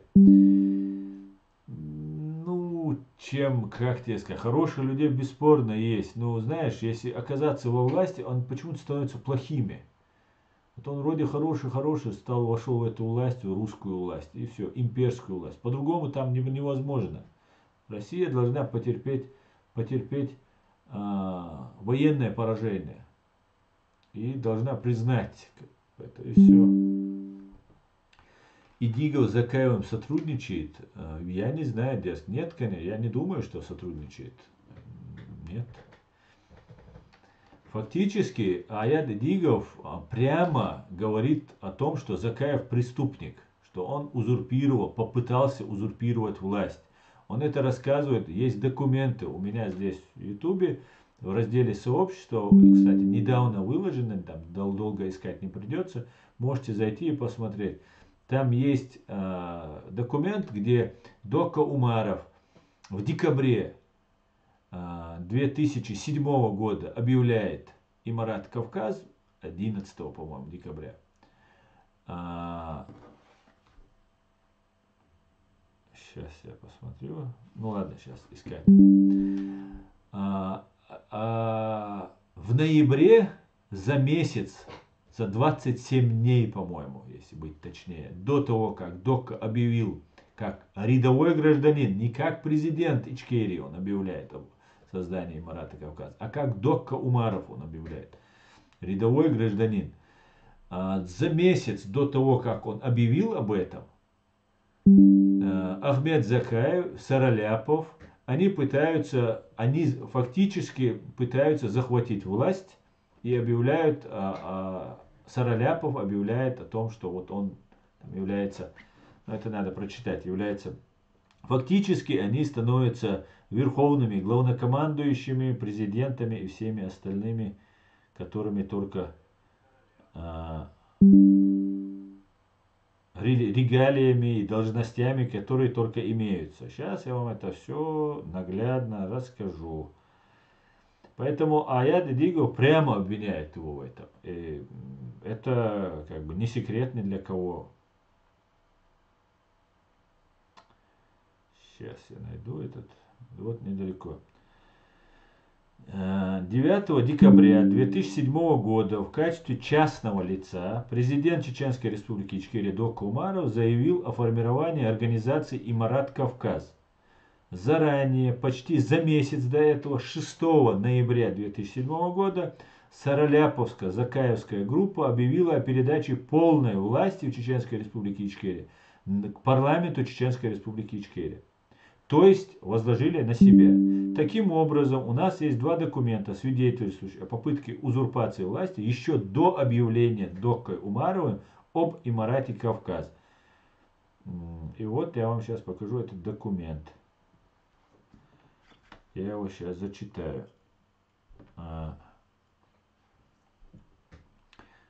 В связи, ну, постановление там и так далее, и так далее. Постановление парламента номер 1 там и так далее. Короче говоря, Сараляпов тут сообщает, в связи с самопровозглашением Докой Умаровым себя эмиром Кавказских Эмиратов, что противоречит Конституции ЧРИ, в частности, статьи 69, в соответствии с этим, его самоотстранением от исполнения обязанностей президента и председателя Кабинета министров Чеченской Республики Ичкерия, Кабинет министров Закаев перехватывает, обратите внимание, что 6 ноября 2007 года. Понимаете? А ДОКа объявляет только в декабре, 9 декабря. А 6 ноября уже они как бы знают, что он там, и он уже до того, как ДОКа объявил, они уже берут эту власть, чтобы никто другой этого не сделал. Понимаете? Вместо того, чтобы отговаривать ДОКу, понять, почему он это принимает такое решение, разбираться с этим вопросом, сразу же поднимается флаг.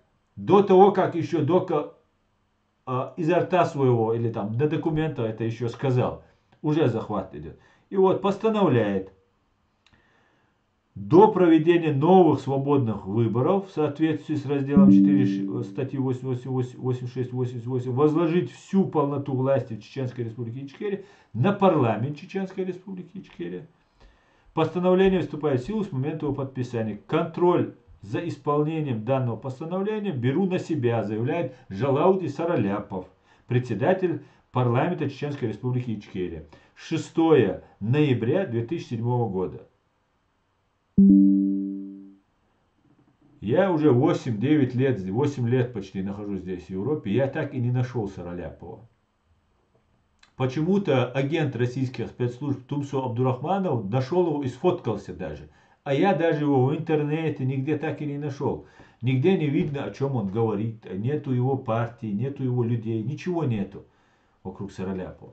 Он назначает премьер-министром Закаева, и потом уже он передумает и говорит, нет, я сделал неправильно, но уже поздно. Ахмед Закаев уже считает, что он является премьер-министром. Но Сараляпов берет на себя вместе с Закаевым эту власть у Доки Умарова. До того, как еще это опубликовано, еще подписано, вот, Омра, подписано Докой Умаровым. 9 декабря 2007 года. Опубликовано, скорее всего, на Кавказ-центре, который тоже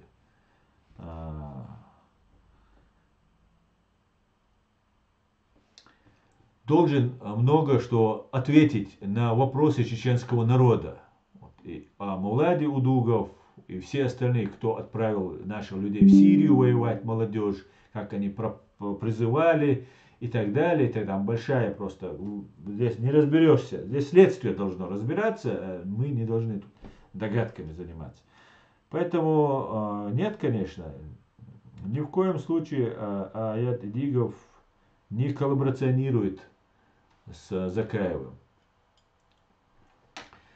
В противном случае я не буду поддерживать и этот президиум правительства. Так, да, посмотрю. Основном 8.30 там показывает, он документ битте хажа, мегарду. Он с первой 20 минут бин хажвац. Что-то у Дугова не слышно, министра информации ЧРИ. У Дугова, не знаю, ничего не слышно, но, короче, Бог Урбукар, Кигешбек, да.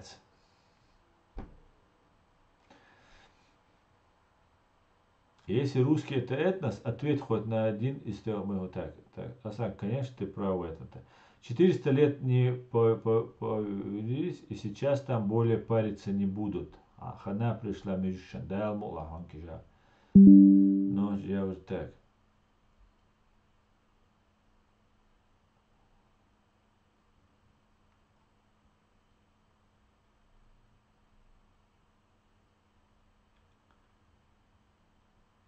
Так.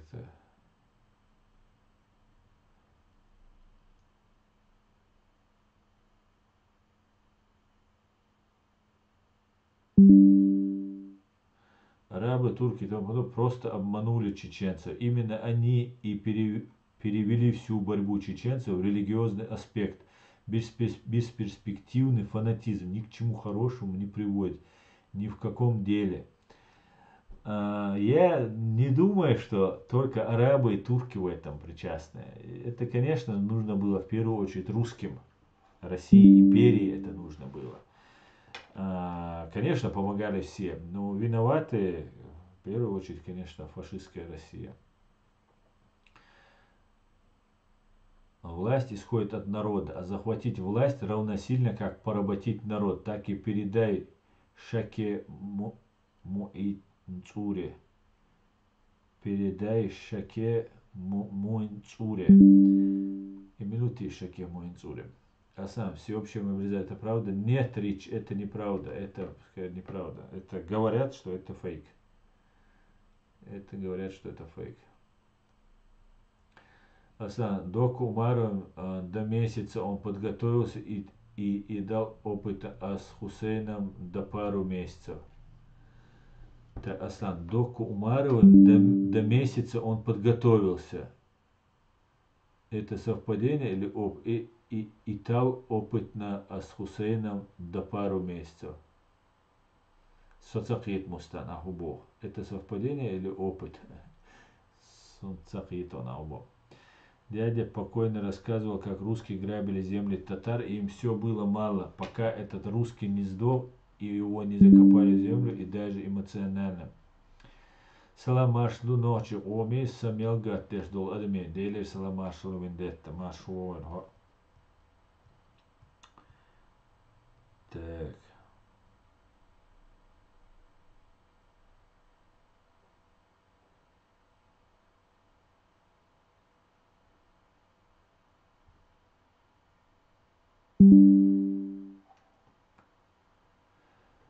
Чеченцы как бы верили туркам и арабам, через них все это происходило, Россия у них в друзьях. В этом плане, да, конечно же, чем? С ником чем. Но, да, через турку агентуры, и турецкой агентуры, и арабской агентуры полно найдется. Это правда.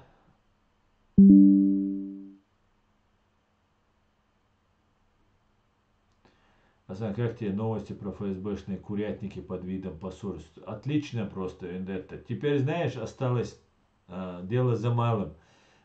Консульство и посольство фашистской России передать чеченцам, как новому государственному образованию. Я про Джамбекова Хусейна. Асан, до месяца он подготовился. Муста, соцахид, что значит до месяца подготовился? Сперва Сараляпов с Закаевым объявили о том, что они власть, и только через месяц Док объявил, что он объявляет Имарат Кавказ. Вот так это было.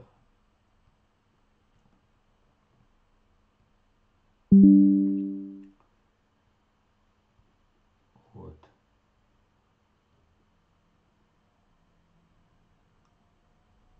Омра номер 1 называется. Об образовании Имарата Кавказ. Ну как так получается? Как получается?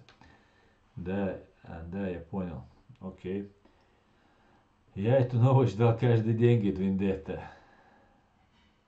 Да, эта новость, конечно, прекрасная, да. Хонки Жахар, Заки Мунцури. И губок дути, Заки Мунцури, Хонки Жахар. И Аскривата, червону руту не шукай вечерами. Ты у меня едина, только ты повір. Но он уволил Хусейна. Ассаламу алейкум. Как думаешь, если у нас что-то даже и получится, есть какой-нибудь костяк людей? Алейкум ассалам. Кадры решают все, Бог, обои. Абсолютно с тобой согласен. Это самая главная проблема, которую нам нужно будет решить в ближайшее время. Да, у нас проблемы с кадрами. С кадрами не с умными людьми, не с опытными людьми, а с людьми, которые открыто готовы выступить и отстаивать нашу позицию. С этим у нас проблема. Шуны магар проблемы юис. Поэтому люди есть, Пасик. Умные люди есть. Опытнейшие, просто супер опытнейшие люди есть. И о них русские тоже знают. Даже лучше, чем мы с вами о них знают. Кто у нас на что способен. На каждого есть папочка. Кто предатель, кто не предатель, кто никогда в жизни не предатель. Это все русские знают. И в случае, если их шаг вправо, шаг влево, их родственники, они все там пострадают, будут убиты, там, унижены, оскорблены и так далее. И этим нас они сдерживают. Это правда. Это правда.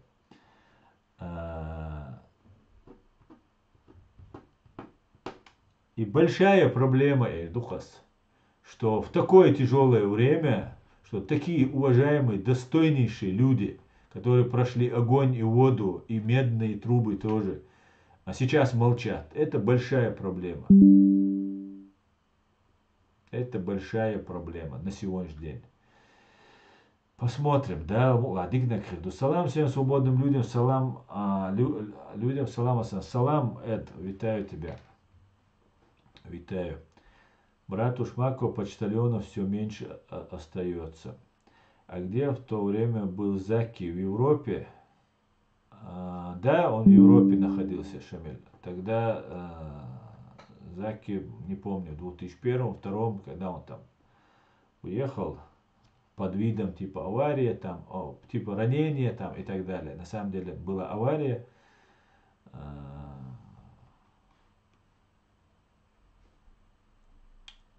Ну как рассказывают, на пустынной улице урезались. Ну это ладно, это реально могло произойти, но после того его Масхадов требовал всех вернуться домой, они не вернулись. И на этом, мне кажется, кроме Аяда Идигова и, по-моему, министр иностранных дел Ильяса Ахмадова, все остальные должны были вернуться домой. Они не вернулись. Они не вернулись.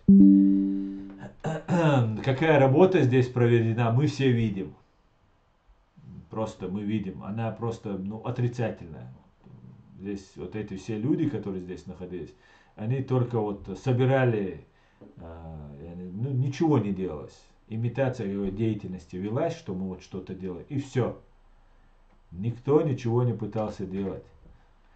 Закаю муцер хилар цааш, закаю мунцер в ал герцо, и мунцер бо куду тиш кицо ханкижар, а я зачинам муцур хил цааша, закаю мунцер в ал герцо. Ханкижар, и мунцер бо куду что тиш, он хездец. Да, Шамиль, вот отвечаю на ваш вопрос. Абу Бакр на Закаевском ютубе стал политиком. Абу Бакр Янгулбаев. Это все поле одного ягоды, понимаете? Им нужно сейчас собрать. Например, на Западе говорят, что все, кто против Путина и Кадырова, для них одинаковые. Понимаете? Ичкириец это, и Маратчик это, Янгулбаевский там судья это, который судит и ичкирийцев, и Маратчиков. Для них на Западе мы все одинаковые. Они говорят, разберитесь между собой. Вы дайте нам лидера, дайте человека, за которым идет народ, которого будет слушать. Я официально, открыто заявляю, я 2 года топил за Закаева, пока они мне не предложили работать на российскую разведку. Я официально заявляю, за эти 2 года я не увидел ни одной поддержки Ахмеда Закаева, кроме той, которую я оказывал. Я подбивал людей для этого. Я не увидел ни одного человека, кто говорит хорошо про Закаева. В свой адрес я тоже услышал. Это я так для американцев, для англичан поясняю эту ситуацию, чтобы было понятно, насколько за Закаевым идет народ. За Закаев, когда были выборы, проголосовало, как сказал Муса Таипов, там 0,1% или около того. И такой же процент у него сейчас. Но вот эти все люди объединяются, и они коллаборационируют вместе и говорят, ну давайте вот сейчас вот. Фактически получается, беглые банда КГБшников, ФСБшников, которые оседают здесь в Европе, в Англии, в Америке, Вот бывшие старые советская номенклатура, завгаевская, вот это пророссийская КГБшная система, которая очень злая на Кадырова. Вот эти люди фактически выдвигают Ахмеда Закаева как бы от чеченского народа, как от Ичкерии якобы. Они сейчас хотят под тень Ичкерии зайти, потому что таким только образом они могут надеяться на поддержку чеченского народа. Руслан Кутаев, Милуцига Янгулбаевы, там папа ихний, там Закаевы, там другие, третьи, 50-е, эти люди, если заикнуться о том, что они хотят быть в составе России, что они связаны с Россией, чеченский народ моментально от них отвернется. Понимаете, именно поэтому Руслан Кутаев, когда ему задают прямой вопрос, мы будем отделяться от России, он вот так ходит, крутит, вертит, чтобы прямо не ответить. Потому что чеченский народ знает, кто такая имперская Россия. Чеченский народ знает, кто такая фашистская Россия. Мы это все знаем. И они теперь хотят обманом, честно не получается, обманом хотят. А настоящие, которых не поддерживают КГБшники, ГРУшники и так далее, эти люди, тот же президиум правительства и другие, и третьи, эти люди не имеют ни ресурсов, и их дома терроризируют. Понимаете? Вот я на своем примере это могу. Вот про себя говорить это нехорошо, но вот я как человек, который на ваших глазах всю свою деятельность вам выкладываю, и вот иду прямо с вами советуюсь и вам все рассказываю. Как задвигают, как они дискредитируют, как они работают против, начиная от американского YouTube канала, который в самом начале, как только я набрал 30 тысяч подписчиков, сразу убрали монетизацию, заявки, все, и меня везде не показывают. Везде про меня начинают распускать слух, что я засланный, что я такой-сякой там, и все, что только возможно. И днем, и ночью. Много своих трюков они используют. Это я просто как примеры себя привожу. То же самое происходит с президиумом правительства. Любой человек, кто не устраивает КГБ, беглое это КГБ от Путина, не беглое, не имеет значения. Кого не устраивает, того гасят. Дискредитируют, замалчивают там и так далее, и так далее, и так далее. Они пишут про меня заявление, вот якобы ичкерийцы, якобы правозащитники, которые вокруг там собрались вот здесь в Европе, они пишут, что я засланный. Фактически они меня уничтожают. Человека, который вроде пришел им помочь. Вот таким образом они нейтрализуют всех своих противников. Поэтому мы должны до Запада донести, до Америки донести, до Англии донести, до Украины донести, что эти люди не представляют нас, наш народ, меня как гражданина Чеченской Республики Ичкерия, они не представляют. А я считаю, что я и 90% чеченцев думают так, как я. Потому что я хочу лучшего, и я ничем не заинтересован, ни финансами, ни какими-нибудь другими вещами. Я думаю, как я хотел бы для себя. Вот что я... И каждый чеченец так хочет. Вот и все. Бог Богу. Бог Богу. Поэтому надо заниматься делом. Работать, доносить и вот этих всех людей, которые там... Ну, откровенно, вы видели? Закаев проводит в Бельгии встречу. Туда приводят сына судьи и ему дают слово. Это делает Алимпаш Салтыханов и Закаев. Это два человека, убийц, преследователей чеченского народа, он выводит. И у него договоренность. Вы выводите его, мы тебя поддерживаем. Фактически это Завгаев, который за Россию, они просто против Путина, против Кадырова. Вот и все. Идукция Лилештик. Это все очевидные вещи. То же самое сейчас происходит в Украине, между прочим. Пока Украина воюет, вся вот эта КГБшная, вот эта шушера, она сейчас уже на всех информационных ресурсах. И потом вы их будете еще выковыривать просто штыком и гранатой еще очень долго и долго. Потому что они как пиявки. нагло, абсолютно беспардонно лезут везде. Вот такая вот ситуация у нас здесь происходит. Основном, все меняется, даже и природа на твоей тактике, и твои взгляды, и кепка, ничего не менялся. Основном, все менялись, даже и природа, но твоя тактика, и твои взгляды, кепка, ничего не меняется. Конечно, Мустан, не меняется. Кроме, если мне привести аргументов. Я поддерживал Алмет Закаева, потому что я не думал, что вокруг него много агентуры российской. А если много вокруг тебя агентур, то ты один из них. Не бывает так. Да, может быть, один засланный, два засланный в вашем правительстве. Но если вы узнаете, что он засланный, вы от него избавляетесь. Вы его отстраняете от себя. А тут он сейчас на митингах стоит. И вот, ну, гуштухшунар, это все видно невооруженным взглядом. И теперь это уже очевидно, они уже открыто уже начали действовать. Открыто действуют. Поэтому я вот как мне предложили работать на русскую разведку, я после этого все отказался. Я корни пересмотрел. Я все свои труды, все свои усилия, которые я потратил, поддерживая фактически пророссийскую сторону, я от этого отказался. Я должен был отказаться и прямо об этом заявить. Потому что я не собираюсь себя пачкать связью с российскими или пророссийскими или подхолопными связывать себя. Я не собираюсь. Я не для этого вышел на этот путь, чтобы лезть в это болото. Хотя я обманул людей, поддерживая его, расстроил людей. И я приношу извинения тем людям. Даггар интери, бага хинца бог. Суахтиша тешан. Шаш и поддержать наш сун даггар интери доглаш. Валлахи, биллахи, зиндин мадацарасис. Валлахи, биллахи, цар иравин, цар дючдег, бадумаш дин мадарасис. Но сай гасхшант и буал бимальна, ашун массана да кайкина кайкадирду. Хо и тармаду. Гасхшант и буал бир бац. Гасхшан юкра вег хиравац нохча айда люкра. Шен луак дюйцерам ду, гасхш связаны вег цахирва, якутаев гирва, емутаев гирва, яцхадая хирвац. Валла билла хирвацк, нохчи қом юкам пачалкам, аталишта гибридный, там, заугаевский, там, пророссийский, цуюка, вольду цасу, нохчи государство, нохчи пачалкам гирбац.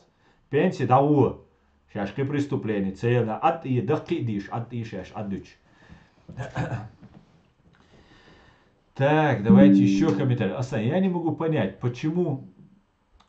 Так, валейк салам Саид Машова. Асан, я не могу понять, почему люди, которые хотят построить для чеченского народа шариатское государство, а сами живут среди, как они говорят, кафиров и неверно, почему эти люди не едут к своим братьям? Потому что, ну, ты знаешь почему. Не знаю, каким дураком нужно быть, чтобы воспринимать Янгулбаева как за борцов за какие-то интересы чеченского народа. Человек, который был в федеральном суде 20 лет, лично Путиным посажен на кресло. Ну, все судьи назначаются, федеральные судьи назначаются за подписью президента фашистской России. И не просто федеральный судья, а федеральный судья в Чеченской республике во время геноцида чеченского народа. И вы мне хотите сказать, что этот человек не причастен к этому? И если это устраивает мое руководство, политическое мое руководство Ичкерии, то я отказываюсь признавать это руководство. Ни один человек, который признает Янгулбаевых, других, которые убивали, помогали убивать мой народ. Я знаю, кто такие судьи. Мне про судей рассказывать не надо. Сун духдых бойз, я знаю все их тонкости, как они взятки берут, какие они подлецы. Я все знаю. Поэтому эти люди не могут представлять Турпал Нохчикам, если с этими людьми коллаборационировать.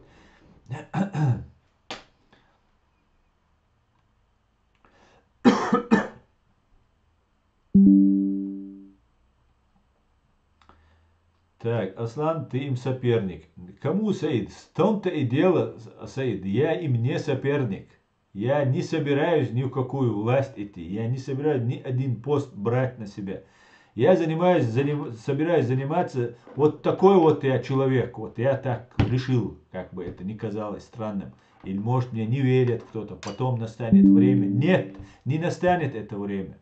Я хочу, чтобы мой чеченский народ получил свои права. Все, что мне нужно. Больше мне ничего не нужно. Да, мула. И мы добьемся этого. Поэтому я не соперник им. Абсолютно. Мне это не нужно. В гробу я видел эту политику, эту всю грязь, которую здесь творится. Какой-то весельгой видел, еще не знаю, кто это, а он рассказывал о своей борьбе с ФСБ. А потом сказал, что его отец судья. Я даже рассмеялась. Вот так борец, я думаю. Да. Ичкерии должен быть закон. Все, кто хочет участвовать в политике Ичкерии, обязательно проходят полиграф. А также их семьи плюс 18. Эд, совершенно полностью тебя согласен. Большое тебе спасибо, что поддерживаешь, не даешь забыть вот эту мою инициативу про полиграф и про закон о люстрации. Обязательно тоже говори, пожалуйста. Потому что это очень важно. И других всех призываю. Полиграф. Все проходим через полиграф. Друзья, господа, дамы. Все проходим через полиграф.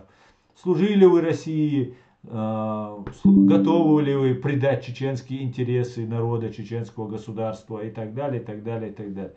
Все через полиграф. И закон о люстрации.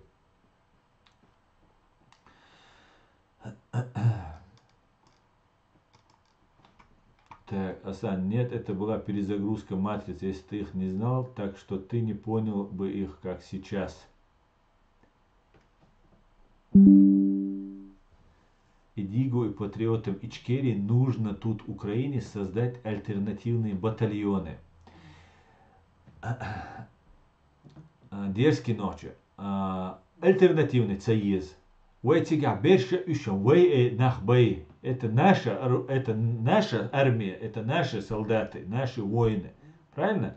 Не нужно создавать новые батальоны, там, третье, десятое. Просто все должны разобраться в этом во всем. Просто нет уже доверия никому. Потому что бардак, потому что все уже устали от всего. Поэтому наши воины должны определиться, разобраться, кто есть наша власть, и начать поддерживать эту власть. И все. И все.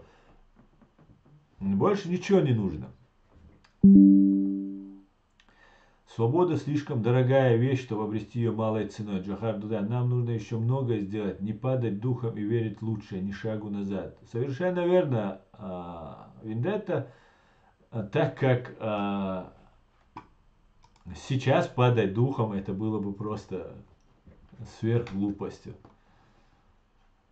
Нам нужна информационная площадка на нескольких языках. Совершенно верно. Нам нужна хотя бы на английском языке нам информационная площадка. Нам хороший информационный ресурс нужен. Хороший. Мы его обязательно сделаем.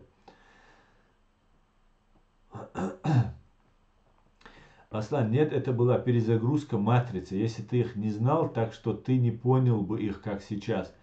Да, совершенно верно, Мустан. Если бы я не влез бы по уши в эту грязь, они мне не пришли бы и сказали бы, работай на русскую разведку, я бы до сих пор топил бы, верил бы, и мне бы, как мне не верят некоторые, так же и я не верил бы людям. Мне что же говорили? Я многих в Фейсбуке забанил просто из-за Закаева, потому что мне там, не потому что там мне нормально, просто переходили на оскорбление, они думали, что я такой же. И все, барин, не умели люди донести. И не было достаточного работы в это. И я думал, старые обиды между старой гвардией. И все. Я никогда, у меня в мыслях не было, что кто-то будет коллаборационировать с русскими. И когда мне сказали работать на русскую разведку, я был, сказать, потрясен, это ничего не сказать. Да? А даггарба Аллах ауш войло. Дола дал адаггарам бо дерес хул хауэл дал ауш. А ты жил в Чечне в военные годы во время Ичкерии? Я жил, приезжал, первый год я жил первую русско-чеченскую войну, а потом я на каникулы приезжал. Ну и Ичкерия, когда у нас была, вот межвоенная Ичкерия, когда была. Я приезжал и 3 месяца бывал дома. Потом началась война, и я уже не так часто приезжал. Ну, раз в год приезжал, там, на неделю, там, и так далее, и так. Мы-то добровольцы и не закаиваем, но нам трудно без поддержки политиков, как Ирига. Дерзкий ночью, хоть эмлу уйтига во, дел алч дольшу, дел эту большу, дел си дольшу. Конечно, без политиков, без политики, вообще без руководства, без системы, гуштуховой гадег, дерзкий ночи. Хума дац хуай, просто инструменты хуай. Вой глэрам бац туал, дац хильма бизер. Вот в чем вопрос. Вой эйдал цахельч. Хитишу. Дош эла гарч аль там, вой информационный ресурс. Вой батальон шейха Мансура внесли санкционный список сразу перед вторжением русских террористов широкомасштабным. И как это вообще возможно? Представьте. Короче говоря, вот такие вот вещи. Я всех деталей не знаю, поэтому ладно, оставим это все. И дерзкий ночь. Вот о чем. Да, совершенно верно. Кэлэма, дерзкий ночью. Кэлэма, раскоматлаулас. Да, было такое со списка 600 человек. Да, 600, но там чеченцев было не 600. Дерзкие ночи. Завтра, когда закончится война, вас могут сделать даже крайними. Даже крайними. Кто-то из вас может совершить проступок. Кто-то может из вас совершить преступление. Это никто не застрахован. Особенно военные, послевоенные люди очень такие бывают. И все могут пострадать. Просто из-за одного человека. Если просто захотят в Украине вас вычистить всех. Понимаете, где-то вы с кем-то там не поделите и так далее. Если у вас нет, вы или должны быть гражданами Украины, которые, если вы являетесь гражданами Украины, и все, и оставаться им. Или вы должны быть гражданами Чеченской Республики Ичкерия и Украины, воюющие в Украине там, от лица Ичкерии. Иштбихулил дац. Иштбихулила дац. Иду. Вы же воюете не только, не ради того, чтобы там получить экстремальные какие-то ощущения, получить там долю адреналина. Вы же не для этого воюете. Вы воюете с многовековым нашим врагом. Воюете потому, что у вас есть мотивация к этому, есть у некоторых опыт к этому. Просто так воевать ради воевать, я вообще не понимаю это. Есть такие люди, но я этого не понимаю. Ну, и вам, конечно, нужна, совершенно верно, не слова. И нам нужно быть готовым.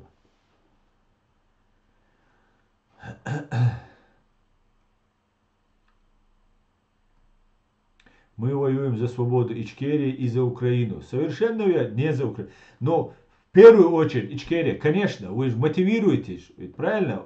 Сашко Белый приезжал воевать за Украину. В первую очередь, когда он приезжал. И потом уже он воюет уже за Ичкерию. Конечно, так и есть. Каждый воюет, украинцы с Германии возвращаются, воюют за свою родину. Поэтому это все понятно. Но нужно уходить на выход с Аядом Идиговым и так далее, там, налаживать контакты, мосты. Аяду Идигову нужно налаживать. Но тоже нужно понимать, что провокации против них очень много используется. И мы должны быть готовы.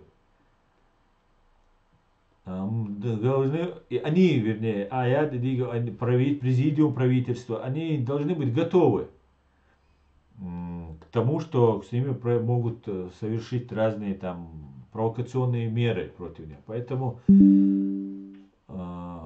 иш-духар сун цахашун хенахе суна и президиума цабойшун нах сун ая дуойс сун лично ойс сун из муса ойс сун окуют интернет чуа. Иш предатель бац, о нет, иш свернуть на бац. Бог эск бини, дух бини, это уже кто как что делает. Давайте делать. Дал си дуэла дерзкий ночью, дал эту большун, дал тулам лойшун. وين مسرنا.